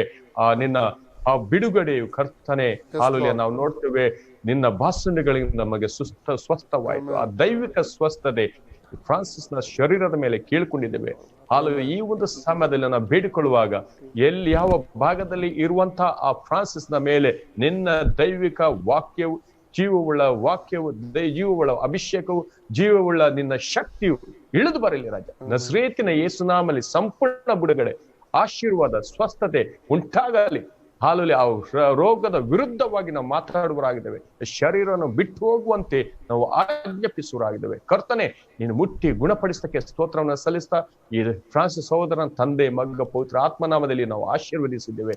ಸಾಕ್ಷಿ ಮುಖಾಂತರ ನೀನು ಮೈಮೊಂದಬೇಕಾಗಿ ಕೇಳಿಕೊಳ್ಳುವರಾಗಿದ್ದೇವೆ. ಹಾಲುಲಿಯ ನೀನ್ ನಂಬಿಕೆಯನ್ನು ಬಲಪಡಿಸಕ್ಕೆ ಸ್ತೋತ್ರವಾಗಲಿ ಯೇಸು ನಾಮದಲ್ಲಿ. Amen, amen, amen. Thank you so much pastor. ಈ ಸಮಯದಲ್ಲಿ ಮುಂಬೈಯಿಂದ ಕೂಡ ನಮ್ಮ ಆತ್ಮೀಯರು ಶಾಲಿನಿ ಜೋನ್ಸ್ ಅವರು ಕೇಳಿದ್ದಾರೆ, ಅವರು ಪಾಸ್ಟರ್ ಆಗಿದ್ದಾರೆ. ಅವ್ರು ಹೇಳಿದ್ದಾರೆ ಖಂಡಿತವಾಗಿ ಇದು ಬಹಳಷ್ಟು ಆಶೀರ್ವಾದ ಆಗಿದೆ. ಯಾಕೆಂದರೆ ಈ ಎಲ್ಲ ಸಂವಾದ ಬೈಬಲ್ ಆಧಾರಿತವಾಗಿರೋದ್ರಿಂದ ಅದು ಖಂಡಿತವಾಗಿ ನಮಗೆ ಒಂದು ಆದರಣೆಯನ್ನು, ಉತ್ತೇಜನವನ್ನು ಮತ್ತು ಮಾರ್ಗದರ್ಶನವನ್ನು ಕೊಡುವಂಥದ್ದಾಗಿದೆ. Thank you pastor Shalini Jones. ನಿಮ್ಮ ಈ ಒಂದು ಕಮೆಂಟ್ಗೋಸ್ಕರ ನೀವು ಮುಂಬೈಯಿಂದ ನೋಡಿ ಇದನ್ನು ನೀವು ಕಳಿಸ್ತಾ ಇದ್ದೀರಿ. ಹಾಗೆ ಇವತ್ತು ಪಾಸ್ಟರ್ ಅನಿಲ್ ಅವರು ನಾನು ಹೇಳೋದಕ್ಕೆ ಬಯಸ್ತೇನೆ, ಇದು ಅನೇಕ ಕಡೆಗಳಿಂದ, ಭಾರತ ದೇಶದ ಮಾತ್ರ ಅಲ್ಲ, ಭಾರತ ದೇಶದ ಹೊರಗಿನಿಂದಲೂ ಕೂಡ ಅನೇಕರು ನೇರ ಪ್ರಸಾರದಲ್ಲಿ ಕಾರ್ಯಕ್ರಮ ನೋಡ್ತಾ ಇದ್ದಾರೆ. ಇನ್ನು ಅನೇಕರು ಪ್ರತಿದಿನ ಈ ಕಾರ್ಯಕ್ರಮಕ್ಕೋಸ್ಕರ ಕಾಯ್ತಾ ಇದ್ದಾರೆ. ಹೌದು, ಈ ಸಮಯದಲ್ಲಿ ಅವರಿಗೋಸ್ಕರ ಕೂಡ ನಾವು ಪ್ರಾರ್ಥನೆ ಮಾಡೋಣ. ಎಲೀಶಾ ಅನ್ನೋರು ನಮಗೆ ಪ್ರಾರ್ಥನೆ ಮನವಿ ಕೇಳ್ಕೊಂಡಿದ್ದಾರೆ. ತಂದೆಗೋಸ್ಕರ ಪ್ರಾರ್ಥನೆ ಮಾಡಿ ಅವರ ಆರೋಗ್ಯ 1 ವರ್ಷದಿಂದ ಈಚೆ ಸರಿ ಇಲ್ಲ ಎಂಬುದಾಗಿ ಹೇಳಿ. ಸೊ ಈ ಸಮಯದಲ್ಲಿ ನಾನು ಪಾಸ್ಟರ್ ಅನಿಲ್ ಆಲ್ವಾ ಅವರನ್ನು ಈಗಾಗಲೇ ನಮ್ಮ ಮಧ್ಯದಲ್ಲಿ ಪ್ರಾರ್ಥನೆ ಮಾಡಿದೆ. ನಾನು ಪಾಸ್ಟರ್ ಸುನಿಲ್ ಜಾನ್ ಡಿಸೋಸ್ ಅವ್ರನ್ನ ಕೇಳ್ಕೊಳ್ತೇನೆ, ಎಲೀಶಾ ಅವರಿಗಾಗಿ, ಅವರ ತಂದೆಯವರಿಗಾಗಿ ಪ್ರಾರ್ಥಿಸುವಂತೆ ಕೇಳ್ಕೊಳ್ತೇನೆ. ತಂದೆ ದೇವರೇ, ಯೇಸುವಿನ ನಾಮದಲ್ಲಿ ಪವಿತ್ರಾತ್ಮನ ಸಹಾಯದೊಂದಿಗೆ ನಿನ್ನ ಪಾದಕ್ಕೆ ಬಂದಿದ್ದೇವೆ. ಕರ್ತನೆ, ನಾವು ಈ ಸಮಯದಲ್ಲಿ ಸಹೋದರ ಎಲೀಶಾಗಾಗಿ ಮತ್ತು ಅವರ ತಂದೆಗಾಗಿ ನಾವು ಪ್ರಾರ್ಥಿಸ್ತೇವೆ. ವಿಶೇಷವಾಗಿ ಅವರ ತಂದೆಯಲ್ಲಿರುವಂಥ ಶರೀರದಲ್ಲಿರುವ ರೋಗಗಳಿಂದ ಅವರಿಗೆ ಬಿಡುಗಡೆ ಕೊಡು. ನಿನ್ನ ವಾಕ್ಯ ಹೇಳ್ತದೆ, ವಿಮೋಚನೆಗಳ 15:26 ನನ್ನ ಆರೋಗ್ಯದಾಯಕನು, ನಾನು ಸೌಖ್ಯದಾಯಕನ ದೇವರೆಂಬುದಾಗಿ ಹೇಳಿದ್ದೆ ಸ್ವಾಮಿ. 107 ಕೀರ್ತನೆ 20ನೇ ವಾಕ್ಯ ಹೇಳ್ತದೆ, ಆತನು ತನ್ನ ವಚನವನ್ನು ದೂತನನ್ನು ಎಂಬಂತೆ ಕಳಿಸಿ ಅವರಿಗೆ ಸೌಖ್ಯ ಕೊಟ್ಟನು. ಆ ವಾಗ್ದಾನ ನೆರವೇರಿಸಬೇಕೆಂಬುದಾಗಿ ಕರ್ತನ ಪ್ರಾರ್ಥನೆ ಮಾಡಿ. ಈಗಲೇ ಅವರ ಶರೀರದಲ್ಲಿರುವ ಎಲ್ಲ ರೋಗಾತ್ಮಗಳು ಅವರ ಶರೀರ ಬಿಟ್ಟು ತೊಲಗಿ ಹೋಗಲಿ. ಆ ತಂದೆಯ ಮೇಲೆ ನಿನ್ನ ಸೌಖ್ಯ ಪ್ರಕಟವಾಗಲಿ ಸ್ವಾಮಿ. ಕಾರ್ಯ ಮಾಡೋದಕ್ಕೆ ಸ್ತೋತ್ರ, ಯೇಸುವಿನ ಸರಿ ತಂದೆ.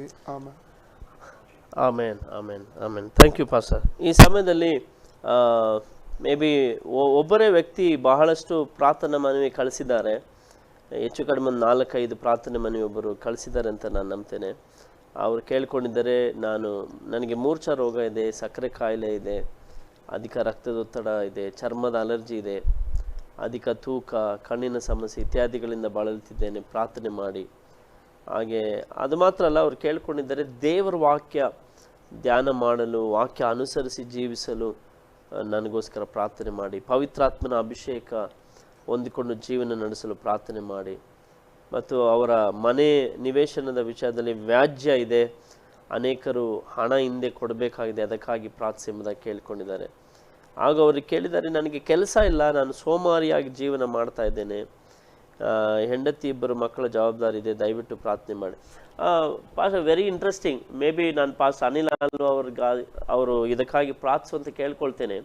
ಆದರೆ ಅದಕ್ಕಿಂತ ಮೊದಲು ನಾನು ನಿಮ್ಮನ್ನು ಕೇಳೋದಕ್ಕೆ ಬಯಸ್ತೇನೆ, ಈ ಲಾಕ್ಡೌನ್ ಕೆಲವರನ್ನ ಸೋಮಾರಿಗಳಾಗಿ ಮಾಡಿದೆ. ಆಕ್ಟಿವ್ ಆಗಿರ್ಬೇಕಂದ್ರೆ ಏನು ನೀವು ಅವರಿಗೆ ಸಲಹೆ ಕೊಡ್ತೀರಿ? ಯಾವ ರೀತಿ ಇರಬೇಕು? ನಾನು ಒಂದು ಉದಾಹರಣೆ ಕೊಡ್ಲಿಕ್ಕೆ ಇಷ್ಟಪಡ್ತೀನಿ. ನಾನು ಈ ದೇವಸೇವಕರಾದ ಪಾಸ್ಟರ್ ಸುನಿಲ್ ಬಗ್ಗೆ ನಾನು ಮಾತಾಡ್ತಾ ಇದ್ದೆ ನಮ್ಮ ಮನೆಯಲ್ಲಿ. ನಾನು ಹೇಳ್ತಾ ಇದ್ದೆ, ಈ ಪಾಸ್ಟರ್ ಮನೆಯಲ್ಲಿ ಇದ್ದಾರೆ, ಅವರು ಕೂಡ ಲಾಕ್ಡೌನ್ ಇದೆ ನಮ್ಗ ತರಾನೇ. ಆದ್ರೆ ಅವರು ಒಂದ್ ಸ್ವಲ್ಪ ಕೂಡ ಕೂತುದಿಲ್ಲ. ಅವರು ಆವಾಗ ಮೆಸೇಜ್ ಕೊಡ್ತಾ ಇದ್ದಾರೆ, ವಾಕ್ಯವನ್ನು ಹಂಚ್ತಾ ಇದ್ದಾರೆ, ಜನರಿಗೆ ವಾಕ್ಯದ ಜ್ಞಾನಗೋಸ್ಕರ ಅವರು ತಮ್ಮ ಎಷ್ಟೋ ಸಮಯವನ್ನು ಕಳೀತಾ ಇದ್ದಾರೆ. ನೋಡಿ, ಇದು ನಮ್ಮ ಆರೈಸುವಿಕೆ, ನಮ್ಮ ಇಂಟ್ರೆಸ್ಟ್. ಯಾರು ಮನೇಲಿ ಇದ್ದಾರೆ, ನಾವು ನೋಡ್ತೇವೆ ಬೇರೆ ಬೇರೆ ರೀತಿಯಲ್ಲಿ ಅವರು ಅಪ್ಸೆಟ್ ಆಗ್ಬೋದು ವಿಷಯ. ಫಾರ್ ಎಕ್ಸಾಂಪಲ್, ಅವರು ಕೆಲವರ ಜೀವಿತದಲ್ಲಿ ಒಂದು ಮನಸ್ಸಿನಲ್ಲಿ ಒಂದು ಸ್ಟ್ರೆಸ್ ಬರ್ಬೋದು. ನಾನು ಏನ್ ಮಾಡ್ತಾ ಇಲ್ಲ, ಕೆಲವೊಮ್ಮೆ ನಮ್ಗೆ ಬರ್ತದ ಹಾಗೆ. ಯಾಕಂದ್ರೆ ನಾವ್ ಏನು ಮಾಡ್ತಾ ಇಲ್ಲ, ಡೈಲಿ ಕೆಲಸ ಮಾಡುವವರು, ಹಲವು ವಿಷಯಗಳಲ್ಲಿ ಬ್ಯುಸಿ ಇದ್ದವರು ನಾವು ಕೆಲವೊಮ್ಮೆ ಸಡನ್ ಆಗಿ ಲಾಕ್ಡೌನ್ ಆಗಿ ಮನೇಲಿ ಇರುವಂತ ಸಮಯದಲ್ಲಿ ನಮ್ಗೆ ಏನ್ ಮಾಡ್ಬೇಕಂತ ನಮ್ಗೆ ತೋಚುದಿಲ್ಲ, ತುಂಬಾ ಬೋರ್ ಆಗ್ತದೆ, ಏನ್ ಮಾಡ್ಬೇಕು ಅಂತ ಗೊತ್ತಿಲ್ಲ. ಆದ್ರೆ ಒಂದು ಮಾತ್ರ ನಾವು ತಿಳ್ಕೊಳ್ಳುವಂತ ವಿಷಯ, ದೇವರು ತನ್ನ ಅಧಿಕಾರದಲ್ಲಿ ಅಥವಾ ಹತೋಟಿಯಲ್ಲಿ ಇಟ್ಟುಕೊಂಡು ಎಲ್ಲವನ್ನು ತನ್ನ ಕಾರ್ಯ ನಿರ್ವಹಿಸ್ತಾ ಇದ್ದಾರೆ. ದೇವರು ಏನಾದ್ರೂ ಒಂದು ಕಾರ್ಯ ಮಾಡುದಾದ್ರೆ ಎಲ್ಲರ ಒಂದು ಒಳಿತಿಗೋಸ್ಕರ ಕೂಡ ಇದೆ. ಅದ್ರ ಹಿಂದೆ ಕೆಲವು ಕಾರ್ಯಗಳಿವೆ, ಕೆಲವು ಆಲೋಚನೆ ಇದೆ, ಕೆಲವು ವಿಶೇಷತೆ ಇದೆ. ಅದನ್ನ ನಾವು ಮಾತ್ರ ಯಾವತ್ತೂ ಮರೆಯಬಾರದು. ಸೊ ನಾನು ಏನ್ ಹೇಳ್ತೇನೆ ಅಂದ್ರೆ, ಮುಖ್ಯವಾಗಿ ಒಂದ್ ವೇಳೆ ನೀನು ದೇವ ಮಗು ಹೌದಾದ್ರೆ, ಮನೆಯಲ್ಲಿ ಕೂತವನು ದೇವ ಮಗು ಹೌದಾದ್ರೆ, ನಾನು ಹೇಳಲಿಕ್ಕೆ ಇಷ್ಟಪಡ್ತೇನೆ, ನಿನಗೆ ಕೊಟ್ಟಂತ ಈ ಸಮಯ ನೀನು ಹೆಚ್ಚಾಗಿ ಕರ್ತನ ಸಾನ್ನಿಧ್ಯದಲ್ಲಿ ಕಳೆದು ಪ್ರಾರ್ಥನೆಯಲ್ಲಿ, ದೇವರ ವಾಕ್ಯದಲ್ಲಿಯೂ ಮತ್ತು ಬೇರೆಯವ್ರಿಗೋಸ್ಕರ ಪ್ರಾರ್ಥನೆಯಲ್ಲಿಯೂ ನೀನು ಕಳೆಯುವುದಾದ್ರೆ ಅದೊಂದು ನಿನಗೆ ಆಶೀರ್ವಾದ. ಅದು ನಿನಗೆ ಸೋಮಾರಿತನ ತರ್ಲಿಕ್ಕೂ ಸಾಧ್ಯವಿಲ್ಲ, ಅಥವಾ ನಿಮ್ಗೆ ಸ್ಟ್ರೆಸ್ ತರ್ಲಿಕ್ಕೂ ನಿಮ್ಗೆ ಕಾರಣವಾಗುವುದಿಲ್ಲ. ನಿಮ್ಗೆ ಅದು ಒಂದು ಆಶೀರ್ವಾದವಾಗುತ್ತದೆ. ನಾವು ಅದನ್ನು ಯಾವ ರೀತಿಯಲ್ಲಿ ಉಪಯೋಗಿಸುವಂಥದ್ದು ಅದು ನಾವು ನಿರ್ಧಾರ ಮಾಡುವುದು ನಾವು ಅಗತ್ಯವಾಗಿದೆ ಪ್ರಿಯರೇ. ಎರಡನೇದಾಗಿ ನಾನು ಹೇಳುವುದಾದ್ರೆ, ಎಲ್ಲಾ ವಿಷಯದಲ್ಲಿ ಬ್ಯುಸಿ ಇದ್ದಾಗ ಹಲವು ಸಮಯದಲ್ಲಿ ನಮ್ಮ ಕುಟುಂಬಕ್ಕೋಸ್ಕರ ಸಮಯ ನಾವಿರ್ಲಿಲ್ಲ. ನಾನು ಹೇಳ್ತೇನೆ, ಈ ಒಂದು ಒಳ್ಳೆ ಸಮಯನ ತಗೊಳ್ಳಿ, ಕುಟುಂಬಕ್ಕೋಸ್ಕರ ನೀವು ಸಮಯ ತಗೊಳ್ರಿ. ನಾನು ಈ ಗಲ್ಫ್ ಅಲ್ಲಿ ಬಾರಿನಲ್ಲಿ ಸುಮಾರು ವರ್ಷದಿಂದ ಇದ್ದೇನೆ. ನಾನು ಹಲವರು ಕುಟುಂಬ ಬಗ್ಗೆ ನೋಡ್ಬೇಕಾದ್ರೆ ಗಂಡ ಹೆಂಡತಿಯವರು ಇದ್ದಾರೆ, ಆದ್ರೆ ಅವ್ರ ಮಧ್ಯದಲ್ಲಿ ಅವ್ರಿಗೆ ಸಮಯ ಇಲ್ಲ. ಆರಂಭದಲ್ಲಿ ನನ್ಗೆ ಮತ್ತು ನನ್ನ ಹೆಂಡತಿ ಮಧ್ಯದಲ್ಲಿ ಹಾಗೇನೆ ಆಗಿತ್ತು. ಯಾಕಂದ್ರೆ ನಾನು ಕೆಲಸ ಹೋಗುವಾಗ ಅವರು ಅದ್ ನಂತರ ಕೆಲಸ ಹೋಗ್ತಾರೆ, ನಾನು ಬಂದಾಗ ಅವರು ಕೆಲಸದಲ್ಲಿ ಇರ್ತಾರೆ, ನಾನು ಹೋದ ನಂತರ ಅವರು ಬರ್ತಾರೆ. ಸೊ ನಾವು ನೋಡುವಂಥದ್ದು ಅರ್ಧ ಗಂಟೆ 10 ಗಂಟೆಯ ನಂತರ ರಾತ್ರಿ, ಅದು ಕೂಡ ನಾನು ಪ್ರಾರ್ಥನೆ ಎಲ್ಲ ಮುಗಿಸಿ 10-10:30 ಗಂಟೆ ನಂತರ ಬಂದಾಗ ಕೆಲವು ನಿಮಿಷಗಳು ನಾವು ಮಾತಾಡ್ಲಿಕ್ಕೆ ಸಿಗ್ತವೆ. ಇಂಥ ಒಂದು ವಿಷಯಗಳು ಇದೆ, ಅದು ನಮ್ಮ ಜೀವಿತದಲ್ಲಿ ನಾನು ಅನುಭವಿಸಿದೆ. ಆದ್ರೆ ಆ ಒಂದು ಸಮಯದಲ್ಲಿ ಪ್ರಾರ್ಥನೆ ಮಾಡ್ಲಿಕ್ಕೆ ನಾವು ಪ್ರಾರಂಭಿಸಿದೆವು, ದೇವರು ಎಲ್ಲವನ್ನು ಬದಲಿಸಿದರು. ಆ ರೀತಿಯಲ್ಲಿ ಈಗ ನಾವು ಜೊತೆಲಿ ಇದ್ದೇವೆ, ಜೊತೆ ಕೆಲಸ ಹೋಗ್ತೇವೆ, ಬರ್ತೇವೆ. ಹಾಗೆ ಪರಿಸ್ಥಿತಿಯನ್ನು ದೇವರು ಚೇಂಜ್ ಮಾಡಿದ್ರು. ನಾನು ಏನು ಹೇಳಲಿಕ್ಕೆ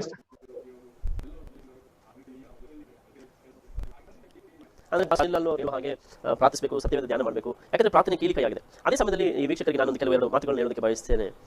ಪ್ರಾರ್ಥನೆ ಮಾಡಿ, ಸತ್ಯವೇದ ಓದಿ, ಕೆಲವು ಸಮಯ ನಿಮ್ಮ ಮಕ್ಕಳ ಜೊತೆ ಆಟ ಆಡಿ, ಅವರು ಕ್ರಾಫ್ಟ್ ಮಾಡುವಾಗ ಅವ್ರ ಜೊತೆ ಸೇರಿ ಕ್ರಾಫ್ಟ್ ಮಾಡಿ, ಮತ್ತು ಹೊರಗೆ ಹೋಗಿ ಕೆಲವು ಆಟ ಆಡಿ, ಯಾವುದಾದ್ರೂ ಶಟ್ಲ್ ಕಾಕ್ ಆಡ್ಬೋದು, ಅಥವಾ ವಾಕಿಂಗ್ ಮಾಡ್ಬೋದು, ಅಥವಾ ನೀವು ಪ್ರಾರ್ಥನೆ ಮಾಡ್ತಾ ಆಚೆ ಈಚೆ ಓಡಾಡ್ಬೋದು.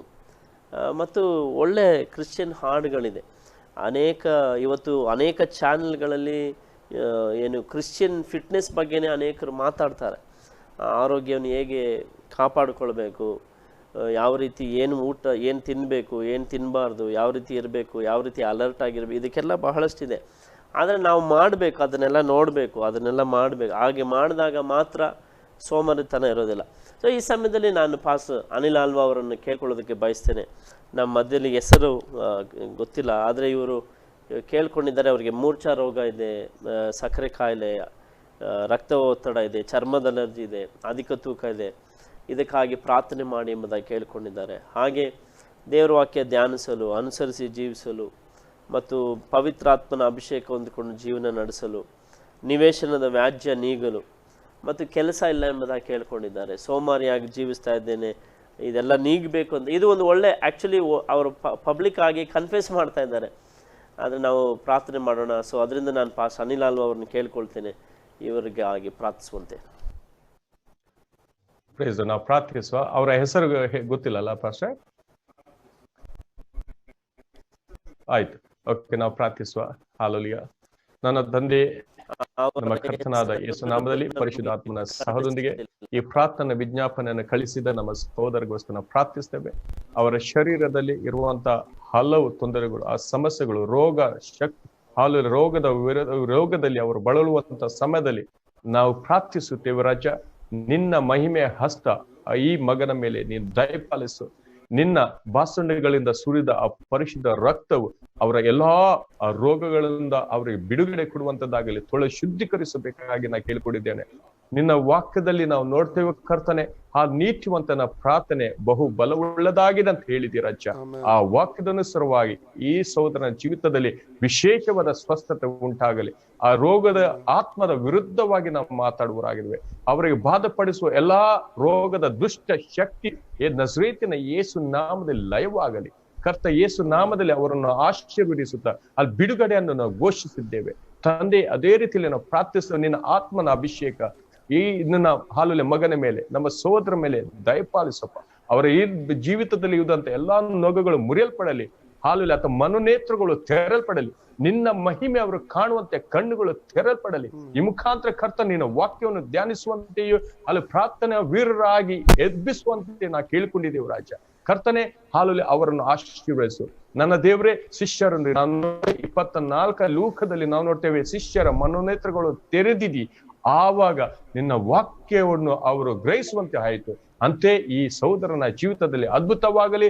ಅವ್ರಿಗೋಸ್ಕರ ಹೊಸ ಮಾರ್ಗವನ್ನು ತೆರೆಯಬೇಕು ಕರ್ತನೆ. ಹಾಲುಲ್ಯ, ಹೌದು ಕರ್ತನೆ, ಮುಚ್ಚಿದ ಎಲ್ಲಾ ಮಾರ್ಗಗಳು ನಜರೇತಿನ ಯೇಸು ನಾಮದಲ್ಲಿ ತೆರಲ್ಪಡಲಿ. ಹಾಲುಲ್ಯ ಕರ್ತನೆ, ಅವರನ್ನು ಆಶೀರ್ವದಿಸು. ಒಳ್ಳೆ ಜಾಬ್ ಅನ್ನು ಕೊಟ್ಟು ಆಶೀರ್ವದಿಸು.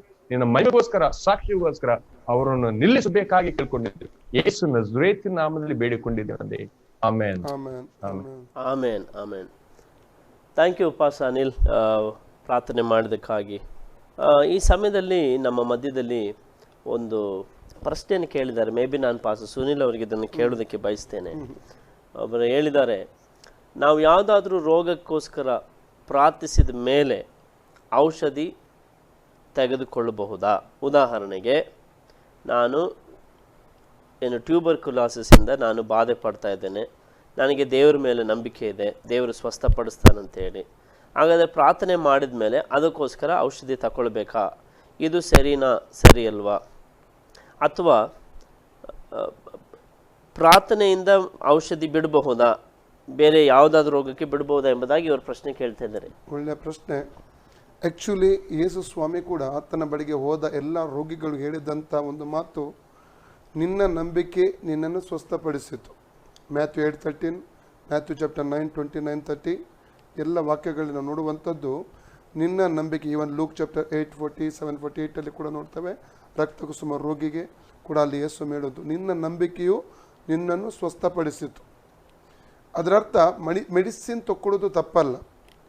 ದೇವರ ವಾಕ್ಯದ ಆಧಾರದಲ್ಲಿ ಕೂಡ ಮೆಡಿಸಿನ್ ಅನ್ನು ಬಗ್ಗೆ ಸತ್ಯವೇದದಲ್ಲಿ, ಯಾಕಂದ್ರೆ ಬೈಬಲ್ ಅಲ್ಲಿ ಕೂಡ ನೀವು ಹೇಳುವಾಗ ನನ್ನ ನೆನಪಿದೆ, ಒಂದು ಸ್ತ್ರೀ 12 ವರ್ಷದ ರಕ್ತಕುಸುಮ ರೋಗ ಇದು, ಆಕೆ ವೈದ್ಯರ ಬಳಿ ಓದ್ಲು, ತನ್ನ ಹಣವನ್ನೆಲ್ಲ ಕಳ್ಕೊಂಡು ನಂತರ ಯೇಸುವಿನ ಬಳಿ ಬಂದ. ಲೂಕನ ಸುವಾರ್ತೆ ಬರೆದ ಲೂಕನು ಕೂಡ ವೈದ್ಯನಾಗಿದೆ. ಹೌದು, ಹೌದು. ಹಾಗಾದ್ರೆ ವೈದ್ಯ ಮೆಡಿಸಿನ್ ತಗೊಳ್ಳೋದು ತಪ್ಪಲ್ಲ, ಆದರೆ ಒಂದು ದೈವಿಕವಾದ ಸ್ವಸ್ಥತೆಯನ್ನು ಕರ್ತನ ದೇಶ ಸ್ವಾಮಿ ಖಂಡಿತವಾಗಿ ಕೊಡ್ತಾನೆ.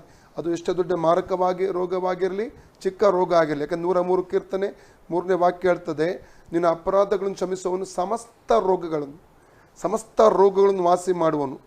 ಆ ನಂಬಿಕೆ ಒಬ್ಬ ವ್ಯಕ್ತಿಯ ಒಳಗಡೆ ಇದ್ದರೆ ಆತನು ಆತನ ನಂಬಿಕೆಯ ಪ್ರಕಾರವಾಗಿ ಅದನ್ನು ತೀರ್ಮಾನ ತಗೊಳ್ಳೋದಕ್ಕೆ ಸಾಧ್ಯ. ಅಂದ್ರೆ ಅದು ವ್ಯಕ್ತಿಯ ತೀರ್ಮಾನ, ವ್ಯಕ್ತಿ ತೀರ್ಮಾನ ತಗೊಳ್ಬೇಕು.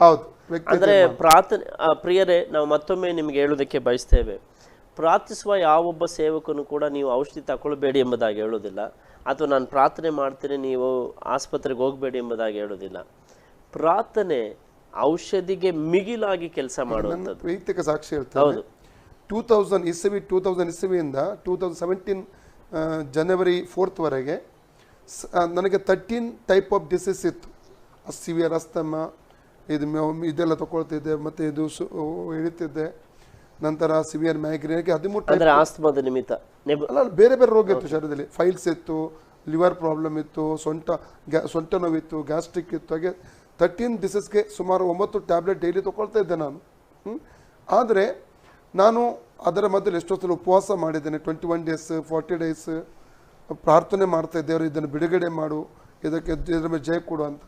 ಆದರೆ ಅಷ್ಟು ವರ್ಷಗಳಲ್ಲಿ ದೇವರಿಗೆ ಬಿಡುಗಡೆ ಕೊಡಲಿಲ್ಲ. ದೇವರ ಸಮಯ ಇತ್ತು. 2017 ಜನವರಿ 4ಗೆ 40 ಡೇಸ್ ಲಿಕ್ವಿಡ್ ಫಾಸ್ಟಿಂಗ್ ತಗೊಂಡೆ. ಆ ಫಾಸ್ಟಿಂಗ್ ಪ್ರೇಯರ್ಲಿ ಪರಿಪೂರ್ಣ ಬಿಡುಗಡೆ ದೇವರು ಕೊಟ್ಟ. ಇವತ್ತಿಗೂ ನಾನು ಒಂದು ಟ್ಯಾಬ್ಲೆಟ್ ಅದರ ನಂತರ 2017 ಜನವರಿ 4 ನನಗೆ ಟ್ಯಾಬ್ಲೆಟ್ ಇಲ್ಲ, ರೋಗವಿಲ್ಲ ಶರೀರದಲ್ಲಿ. ದೈವಿಕ ಸ್ವಸ್ಥತೆ ದೇವರು ಖಂಡಿತವಾಗಿ ಪ್ರತಿಯೊಬ್ಬರಿಗೆ ಕೊಡ್ತಾನೆ. ಅದ ವ್ಯಕ್ತಿಯ ನಂಬಿಕೆಗೆ ಆಧಾರವಾಗಿ ಪಾಸ್ಟರ್ ಸುನಿಲ್ ಹೇಳಿದ್ರು, ಪಾಸ್ಟರ್ ಸ್ಟೀವನ್ ಹೇಳಿದ್ರು, ಪಾಸ್ಟರ್ ಅನಿಲ್ ಹೇಳಿದ್ರು ಎಂಬ ಕಾರಣಕ್ಕಾಗಿ ಅಲ್ಲ. ನೀವು ಎಷ್ಟರ ಮಟ್ಟಿಗೆ ದೇವರು ನಂಬ್ತೀರಿ, ದೇವ್ರ ವಾಕ್ಯ ನಂಬ್ತೀರಿ, ಅದರ ಮೇಲೆ. ಹೌದು, ನಾನು ಅದನ್ನೇ ಹೇಳಲಿಕ್ಕೆ ಬಂದೆ. ಅಂದರೆ ಈಗ ಪಾಸ್ಟರ್ ಸುನಿಲ್ ಅವರು ತಮ್ಮ ಸಾಕ್ಷಿ ಮೂಲಕ ಕೂಡ ಬಹಳ ಸ್ಪಷ್ಟಪಡಿಸಿದ್ರು.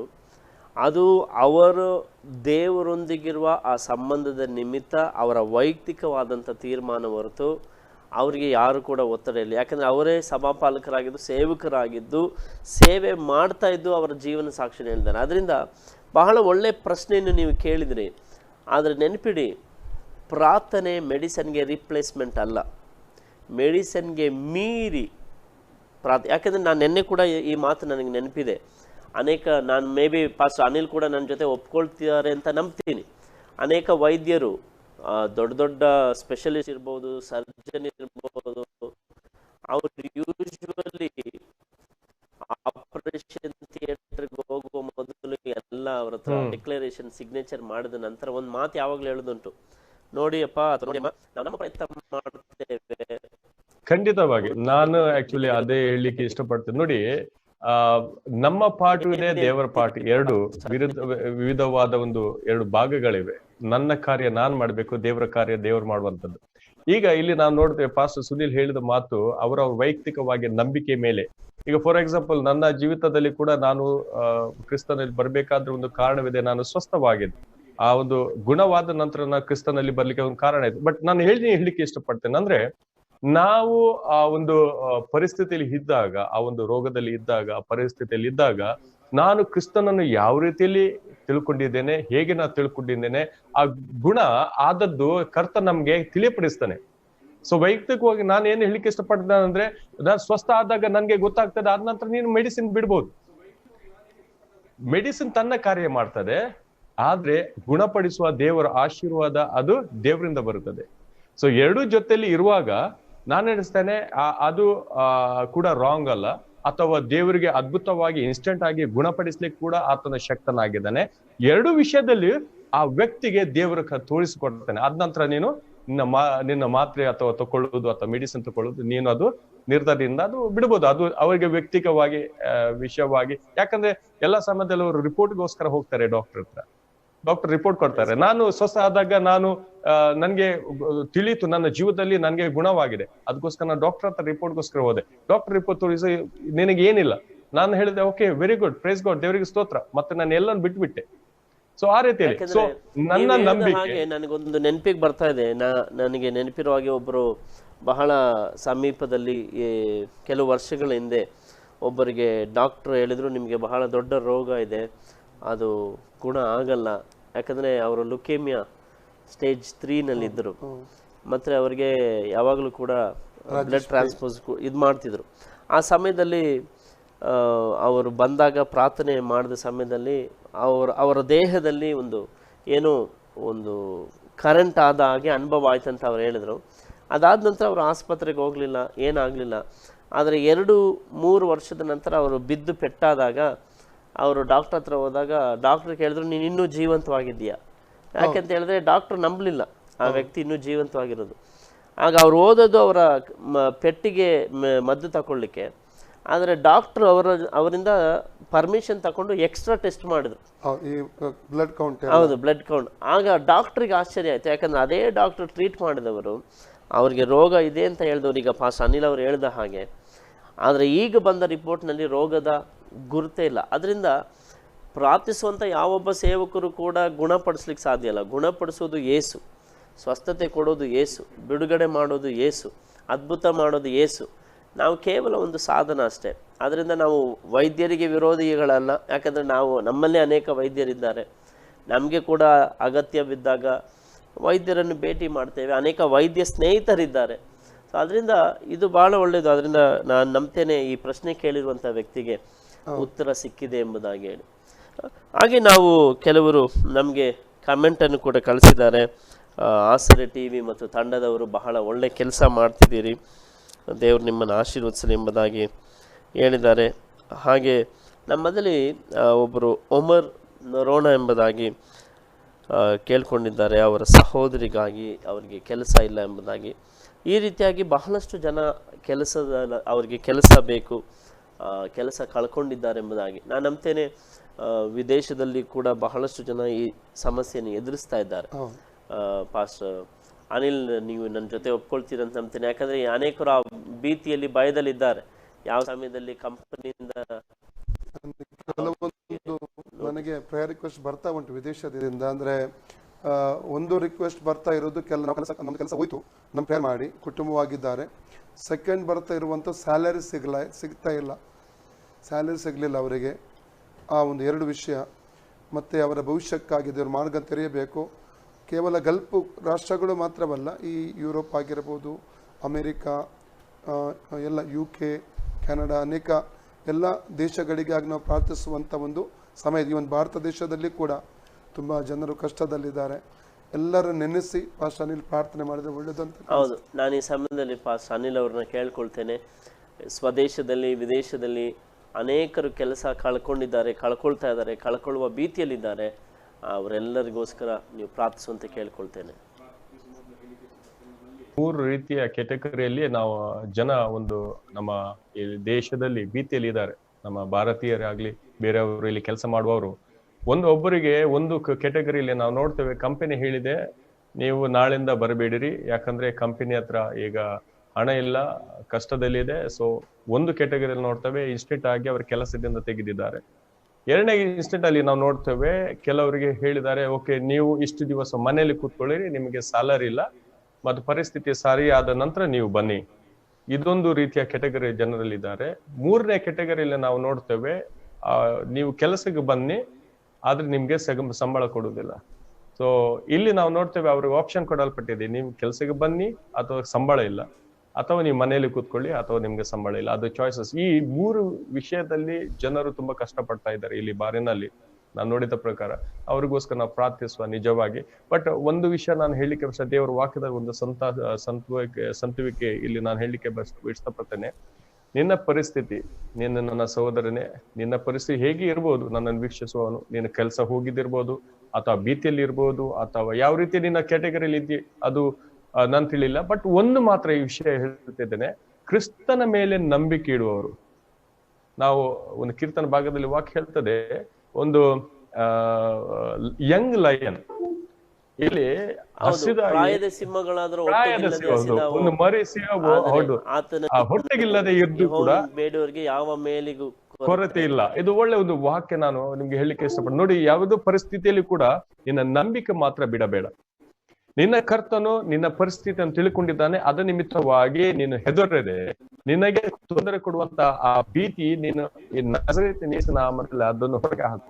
ಇನ್ನು ಯೇಸು ಕ್ರಿಸ್ತನಲ್ಲಿ ನಂಬಿಕೆ ಇಡು ಮತ್ತು ನಿನ್ನ ಪರಿಸ್ಥಿತಿ ಸರಿಪಡಿಸುವ ದೇವರ ಸಂಗಡ ಇದ್ದಾನೆ. ನಾವು ಪ್ರಾರ್ಥಿಸುವ, ನಿನ್ನ ನಂಬಿಕೋ, ನಿನ್ನ ಜೀವಿತದಲ್ಲಿ ದೇವರೇ ಕಾರ್ಯ ಮಾಡುವನಾಗಿದ್ದಾನೆ. ಯಾಕಂದ್ರೆ ಯೇಸು ನಿನ್ನ ಪ್ರೀತಿಸುವನಾಗಿದ್ದಾನೆ. ಪ್ರಿಯನೇ, ಪ್ರಾರ್ಥಿಸುವ. ನನ್ನ ತಂದೆ, ನಮ್ಮ ಕರ್ತನ ಯೇಸು ನಾಮದಲ್ಲಿ ಪರಿಶುದ್ಧ ಆತ್ಮನ ಸಹೋದರನಿಗೆ ನಾವು ಪ್ರಾರ್ಥಿಸಿದ್ದೇವೆ. ನಮ್ಮ ಈ ಭಾರತ ದೇಶದಲ್ಲಿ ಮಾತ್ರವಲ್ಲ, ಇಂಡಿಯಾ ದೇಶದಲ್ಲಿ, ಗಲ್ಫ್ ಅಲ್ಲಿ, ಯುರೋಪ್ ದೇಶಗಳಲ್ಲಿ, ಲೋಕದ ಕಡೆಯಲ್ಲಿ ಕರ್ತನೆ ಲಕ್ಷಾಂತರ ಜನರು ತಮ್ಮ ಕೆಲಸವನ್ನು ಕಳ್ಕೊಳ್ಳುವಂತ ಭೀತಿಯಲ್ಲಿದ್ದಾರೆ. ಹಲವರು ಕೆಲಸವನ್ನು ಕಳ್ಕೊಂಡಿದ್ದಾರೆ, ಕೆಲವರಿಗೆ ಸಂಬಳವಿಲ್ಲದೆ ತೊಂದರೆಯಲ್ಲಿದ್ದಾರೆ. ನನ್ನ ದೇವರೇ, ಹಾಲುಲೆ ಅವರ ಎಲ್ಲಾ ಪರಿಸ್ಥಿತಿಯಲ್ಲಿ ಕರ್ತನೆ ನಾವು ಹಾಲುಲೆ ನಿನ್ನನ್ನು ನಾವು ನೋಡುವವರಾಗಿದ್ದೇವೆ. ನಿನ್ನ ಸೇವಕನಾದ ಹಾಲುಲಿ ಹೌದು ಕರ್ತನೆ, ಕೀರ್ತನಗಾರನು ಹೇಗಲ್ತಾನೆ, ನನಗೆ ಸಹಾಯ ಎಲ್ಲಿಂದ ಬರುವುದು? ಹಾಲುಲಿಯ ನನ್ನ ಸಹಾಯ ಹಾಲಲ್ಲಿ ಈ ಒಂದು ಸಮಯದಲ್ಲಿ ಈ ನನ್ನ ಸಹೋದರಿಗೋಸ್ಕರ ಪ್ರಾರ್ಥಿಸುವಾಗ ಅವರ ಸಹಾಯ ಕರ್ತನೆ ನೀನಾಗಿದೆ. ನಿನ್ನ ವಾಕ್ಯದಲ್ಲಿ ಕರ್ತನ ನಾವು ನಂಬಿಕಿಟ್ಟಿದ್ದೇವೆ, ನಿನ್ನ ಮೇಲೆ ನಂಬಿಕಿಟ್ಟಿದ್ದೇವೆ. ನೀನು ಅವ್ರಿಗೋಸ್ಕರ ಅದ್ಭುತ ಮಾಡಬೇಕಾಗಿ ಕೇಳ್ಕೊಳ್ಳೋರು ಆಗಿದ್ದೇವೆ. ಅವರ ಕೆಲಸದಲ್ಲಿ ನೀನು ಅದ್ಭುತ ಮಾಡು, ಅವರ ಸಂಬಳದಲ್ಲಿ ಅದ್ಭುತ ಮಾಡು ಕರ್ತನೆ. ಕೆಲವರು ಕರ್ತನೆ ಕೆಲಸ ಮಾಡಿದ ಎಷ್ಟೋ ತಿಂಗಳುಗಳು ಸಂಬಳ ಹೊಂದಿಕೊಳ್ಳಲಿಲ್ಲ. ಅವರಿಗೋಸ್ಕರ ಕೂಡ ನಾವು ಪ್ರಾರ್ಥಿಸ್ತೇವೆ. ಹಾಲಲ್ಲಿ ಕರ್ತನೆ ಅವರಿಗೋಸ್ಕರ ಅದ್ಭುತ ಮಾಡಬೇಕಾಗಿ ಕೇಳ್ಕೊಂಡಿದ್ದೇವೆ. ನೀನು ಕರ್ತನೆ ಅವರ ಜೀವಿತದಲ್ಲಿ ಇಳಿದು ಬರಬೇಕು, ಅವರ ಬಾಸ್ಗಳನ್ನು, ಅವರ ಕಂಪನೀಸ್ಗಳನ್ನು ನೀನು ಆಶೀರ್ವದಿಸಬೇಕು. ಮತ್ತು ಈ ನನ್ನ ಪ್ರಿಯ ಸಹೋದರ ಸಹೋದರಿಗೂ ಕರ್ತನೆ ನಿನ್ನ ದಯೆ ದೊರಕಲ್ಪಡಲಿ ಮತ್ತು ಅವರಿಗೆ ಕರ್ತನೆ ಆ ಜಾಬ್ ಅಲ್ಲಿ ಕೊಟ್ಟು ಹಾಲಲ್ಲಿ ಒಳ್ಳೆಯವಾದ ಆಶೀರ್ವಾದವನ್ನು ಕೊಟ್ಟು ನೀನು ಆಶೀರ್ವದಿಸುವಂತೆ ಪ್ರಾರ್ಥಿಸ್ತೇವೆ ರಾಜ. ನಿನ್ನಲ್ಲಿ ಬೇಡವರಿಗೆ ಎಲ್ಲರಿಗೂ ಕರ್ತನೆ ಉತ್ತರ ಕೊಡುವ ದೇವರು ನೀನಾಗಿದ್ದಿ. ನಿನಗೆ ಸ್ತೋತ್ರವಾಗಲಿ. ಹಾಲಲ್ಲಿ ಯೇಸು ನಾಮದಲ್ಲಿ ಬೇಡಿದ್ದೇವೆ ತಂದೆ. Amen. Amen. Amen. Amen. Yes, dear viewers, as we are praying and also interceding for people, there are so many people who have lost their job and they are requesting for health.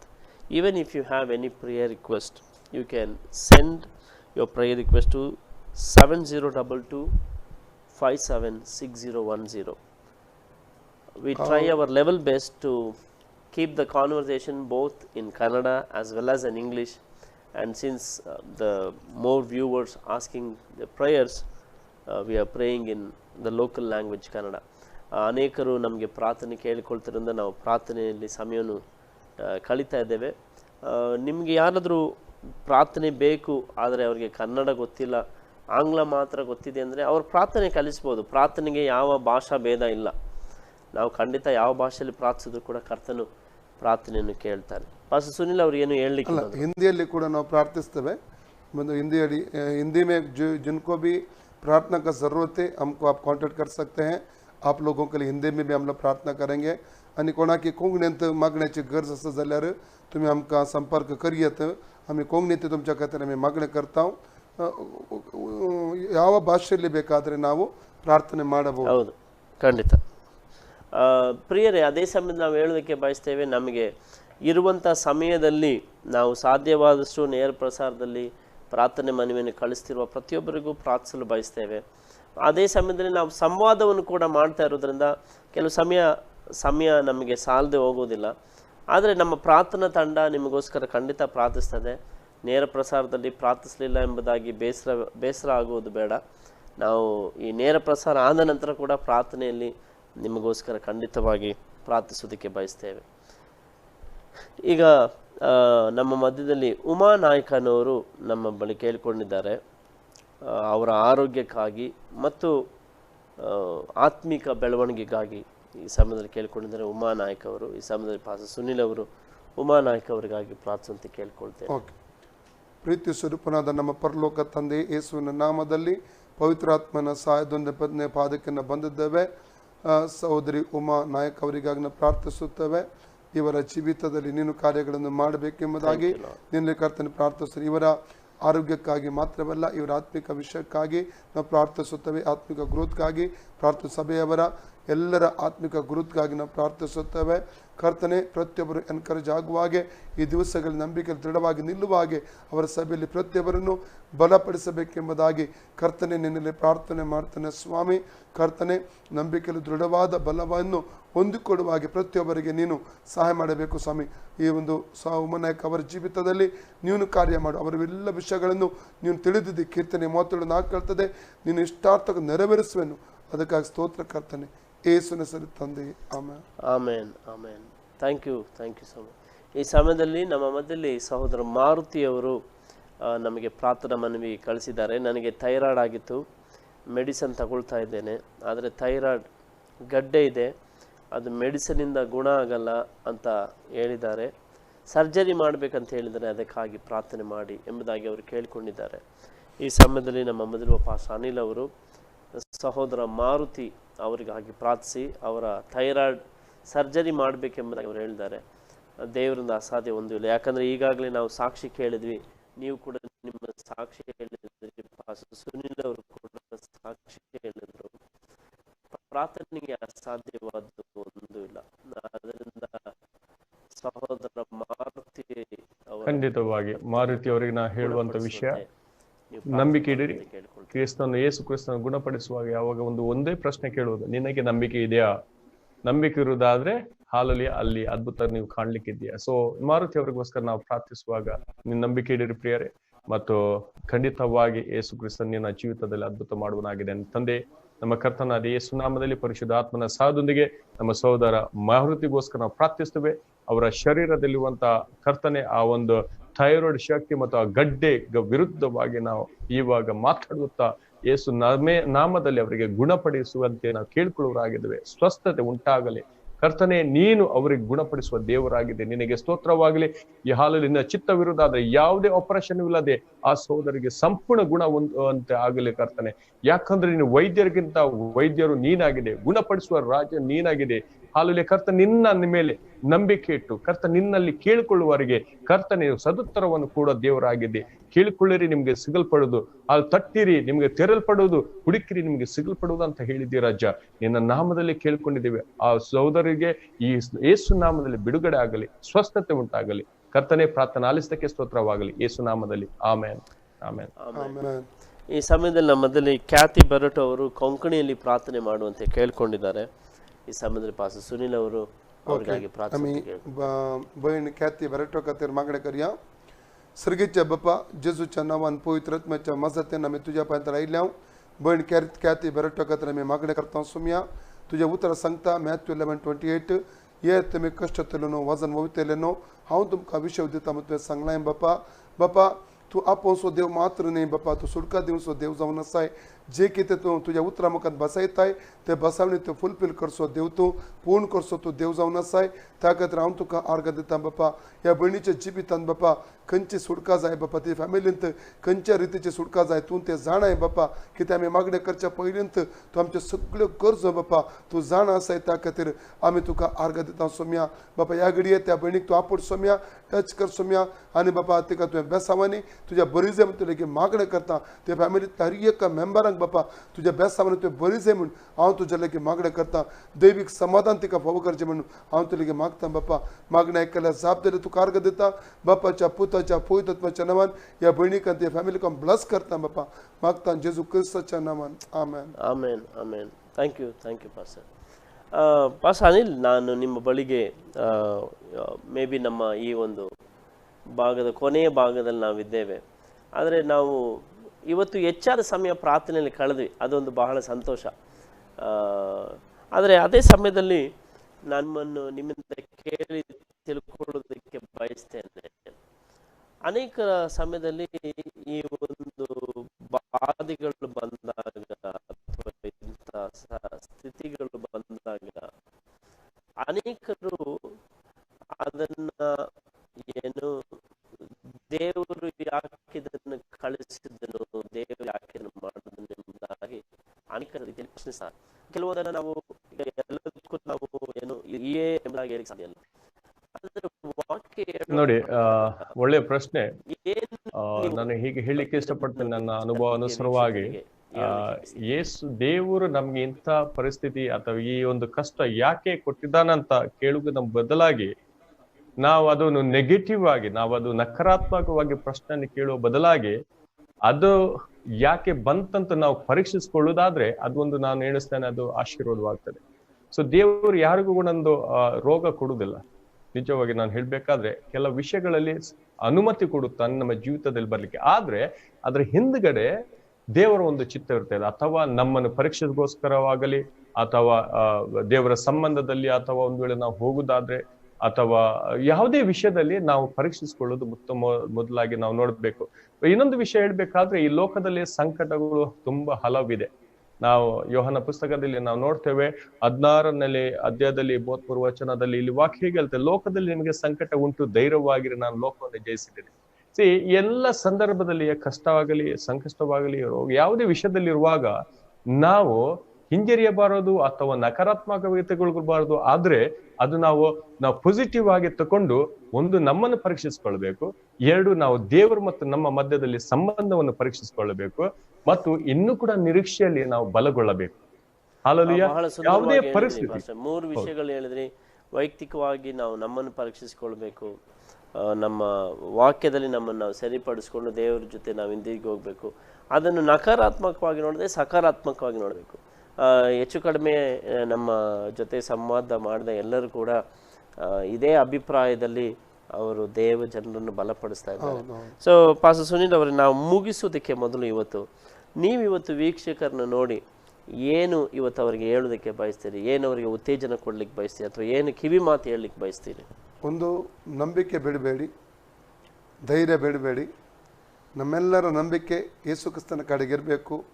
ಇಬ್ರಿಯ 12:1 ವಾಕ್ಯ ಹೇಳ್ತದೆ, ಇಷ್ಟು ಮಂದಿ ಸಾಕ್ಷಿಗಳು ಮೇಘದೋಪಾದಿಯಲ್ಲಿ ನಮ್ಮ ಸುತ್ತಮುತ್ತಲು ಇರುವುದರಿಂದ ನಮಗೆ ಅಭ್ಯಂತರ ಮಾಡುವ ಭಾರವನ್ನು ಹತ್ತಿಕೊಳ್ಳು ಪಾಪವನ್ನು ತೆಗೆದು ಬಿಟ್ಟು ನಂಬಿಕೆಯನ್ನು ಹುಟ್ಟಿಸುವವನು ಪೂರೈಸುವವನು ಆದಂಥ ಯೇಸು ಕ್ರಿಸ್ತನ ಮೇಲೆ ದೃಷ್ಟಿ ಇಟ್ಟು ನಿಮಗೆ ನೇಮಕವಾದ ಓಟವನ್ನು ಸ್ಥಿರಚಿತ್ತದಿಂದ ಓಡೋಣ.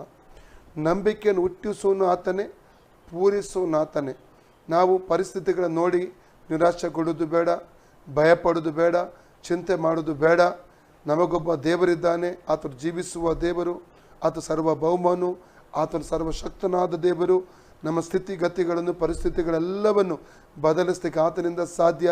ಯೇಸು ಸ್ವಾಮಿ ಮಾತ್ರ ನಮ್ಮ ಜೀವಿತಕ್ಕಿರುವ ಎಲ್ಲ ಹೋರಾಟಗಳಿಂದ, ವಿವಿಧ ಸಮಸ್ಯೆಗಳಿಂದ ಬಿಡುಗಡೆ ಮಾಡೋಕ್ಕೆ ಸಾಧ್ಯ. ಆದ ಕಾರಣ ಆ ನಂಬಿಕೆ, ಆ ಪಾಸಿಟಿವ್ ನಕಾರಾತ್ಮಕವಾದ ನಂಬಿಕೆಯನ್ನು ನಾವು ಕರ್ತನ ಸ್ವಾಮಿಯ ಮೇಲೆ ಇಡುವ. ಯಾಕೆಂದರೆ ಒಂದು ಎಕ್ಸಾಂಪಲ್, ಮ್ಯಾಥ್ಯೂ ಚಾಪ್ಟರ್ 9 ನಾವು 27 ಆ ವಾಕ್ಯ ಆರಂಭವಾಗ್ತದೆ.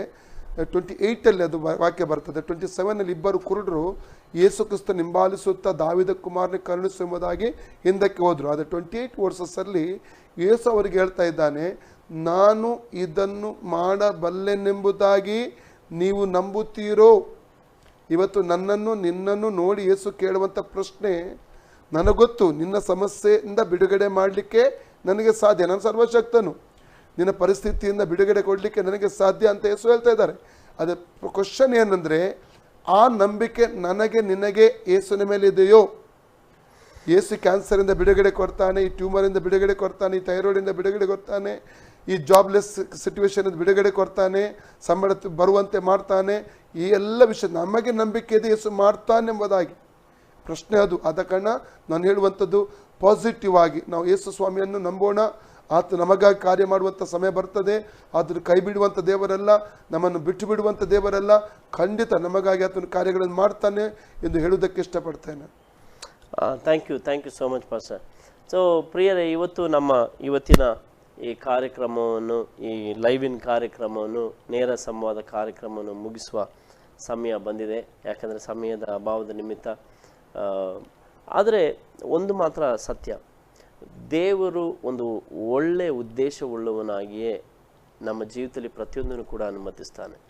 ಪ್ರತಿಯೊಂದು ಕೂಡ ನಾವು ಇನ್ನೂ ಉತ್ತಮವಾಗಿ ಬರುವುದಕ್ಕಾಗಿ, ಹೇಗೆ ಒಂದು ಬಂಗಾರ ಚಿನ್ನ ಒಂದು ಬೆಂಕಿಲಿ ಹಾಕಿ ಪುಟಕ್ಕೆ ಹಾಕಿ ಶೋಧಿಸಲ್ಪಟ್ಟಾಗ ಅದು ಉತ್ತಮವಾಗಿ ಹೊರಗಡೆ ಬರ್ತದೋ, ಇನ್ನೂ ಹೊಳಪಿನಿಂದ ನಿಷ್ಕಲ್ಮಶವಾಗಿ ಬರ್ತದೋ, ನಾನು ಕೂಡ ನಂಬ್ತೇನೆ ಈ ಸಮಯದಲ್ಲಿ ನಾವು ದೇವರ ಜೊತೆ, ವಾಕ್ಯದ ಜೊತೆ, ನಮ್ಮ ಕುಟುಂಬದ ಜೊತೆ ಸಮಯ ಕಳೆಯುವಾಗ, ನಮ್ಮನ್ನು ಪರಿಶೋಧಿಸುವಾಗ, ನಮ್ಮ ಸ್ವಭಾವಗಳನ್ನು ಸರಿಪಡಿಸಿಕೊಳ್ಳುವಾಗ, ನಾವು ನಮ್ಮನ್ನು ಕ್ರಮಪಡಿಸಿಕೊಂಡಾಗ, ಸಂಬಂಧಗಳನ್ನು ಸರಿ ಮಾಡಿಕೊಂಡಾಗ ನಾವು ಕೂಡ ಉತ್ತಮವಾದಂಥ ಹೊಳೆಯುವಂಥ ಒಂದು ಬಂಗಾರವಾಗಿ ನಾವು ಹೊರಗಡೆ ಖಂಡಿತ ಬರ್ತೇವೆ ಎಂಬುದಾಗಿ ನಾನು ಈ ಸಮಯದಲ್ಲಿ ಹೇಳ್ತಾ ಇವತ್ತಿನ ಕಾರ್ಯಕ್ರಮವನ್ನು ನಾವು ಮುಗಿಸೋದಕ್ಕೆ ಬಯಸ್ತೇವೆ. ಅದಕ್ಕಿಂತ ಮೊದಲು ಇವತ್ತು ನಮ್ಮ ಮಧ್ಯದಲ್ಲಿ ದೂರದ ಬಹರಿನಿಂದ ನೇರ ಪ್ರಸಾರದಲ್ಲಿ ನಮ್ಮೊಂದಿಗೆ ಸೇರಿಕೊಂಡಂಥ ಪಾಸ್ಟರ್ ಅನಿಲ್ ಆಳ್ವ, ಫಿಲಡೆಲ್ಫಿಯಾ ಕನ್ನಡ ಸಭೆಯ ಸಭಾಪಾಲಕರಾಗಿರುವಂಥ ಪಾಸ್ಟರ್ ಅನಿಲ್ ಆಳ್ವ ಅವರಿಗೆ ಆಸರೆ ಟಿವಿಯ ಪರವಾಗಿ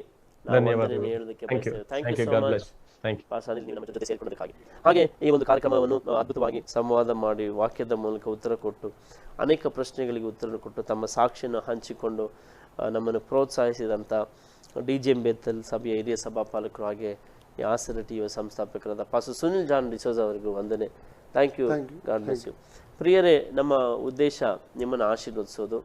ನಿಮಗೆ ಹೇಗಾದರೂ ಒಂದು ಸ್ವಲ್ಪ ಅಲ್ಪ ಪ್ರಯತ್ನವನ್ನಾದರೂ ಮಾಡುವುದೇ. ಆದ್ದರಿಂದ ನಾಳೆ ಮತ್ತೊಂದು ಅತಿಥಿಯೊಂದಿಗೆ ನಿಮ್ಮ ಜೊತೆ ನಾವು ಭೇಟಿ ಆಗ್ತೇವೆ. ಅಲ್ಲಿವರೆಗೆ ಸುರಕ್ಷಿತವಾಗಿರಿ, ಆರೋಗ್ಯವಾಗಿರಿ. ದೇವ್ರ ಜೊತೆ ನಿಮ್ಮ ಸಂಬಂಧ ಬಲಗೊಳ್ಳಲಿ. ನಿಮ್ಮನ್ನು ನೀವು ಪರೀಕ್ಷೆ ಮಾಡಿಕೊಳ್ಳಿ. ನಿಮ್ಮ ಸ್ವಭಾವಗಳನ್ನು, ಗುಣಗಳನ್ನು ಕರ್ತನು ಸರಿಪಡಿಸುವಂತೆ, ಕಟ್ಟುವಂತೆ, ಬಲಪಡಿಸುವಂತೆ ಆತನನ್ನು ಕೇಳಿಕೊಳ್ಳಿ.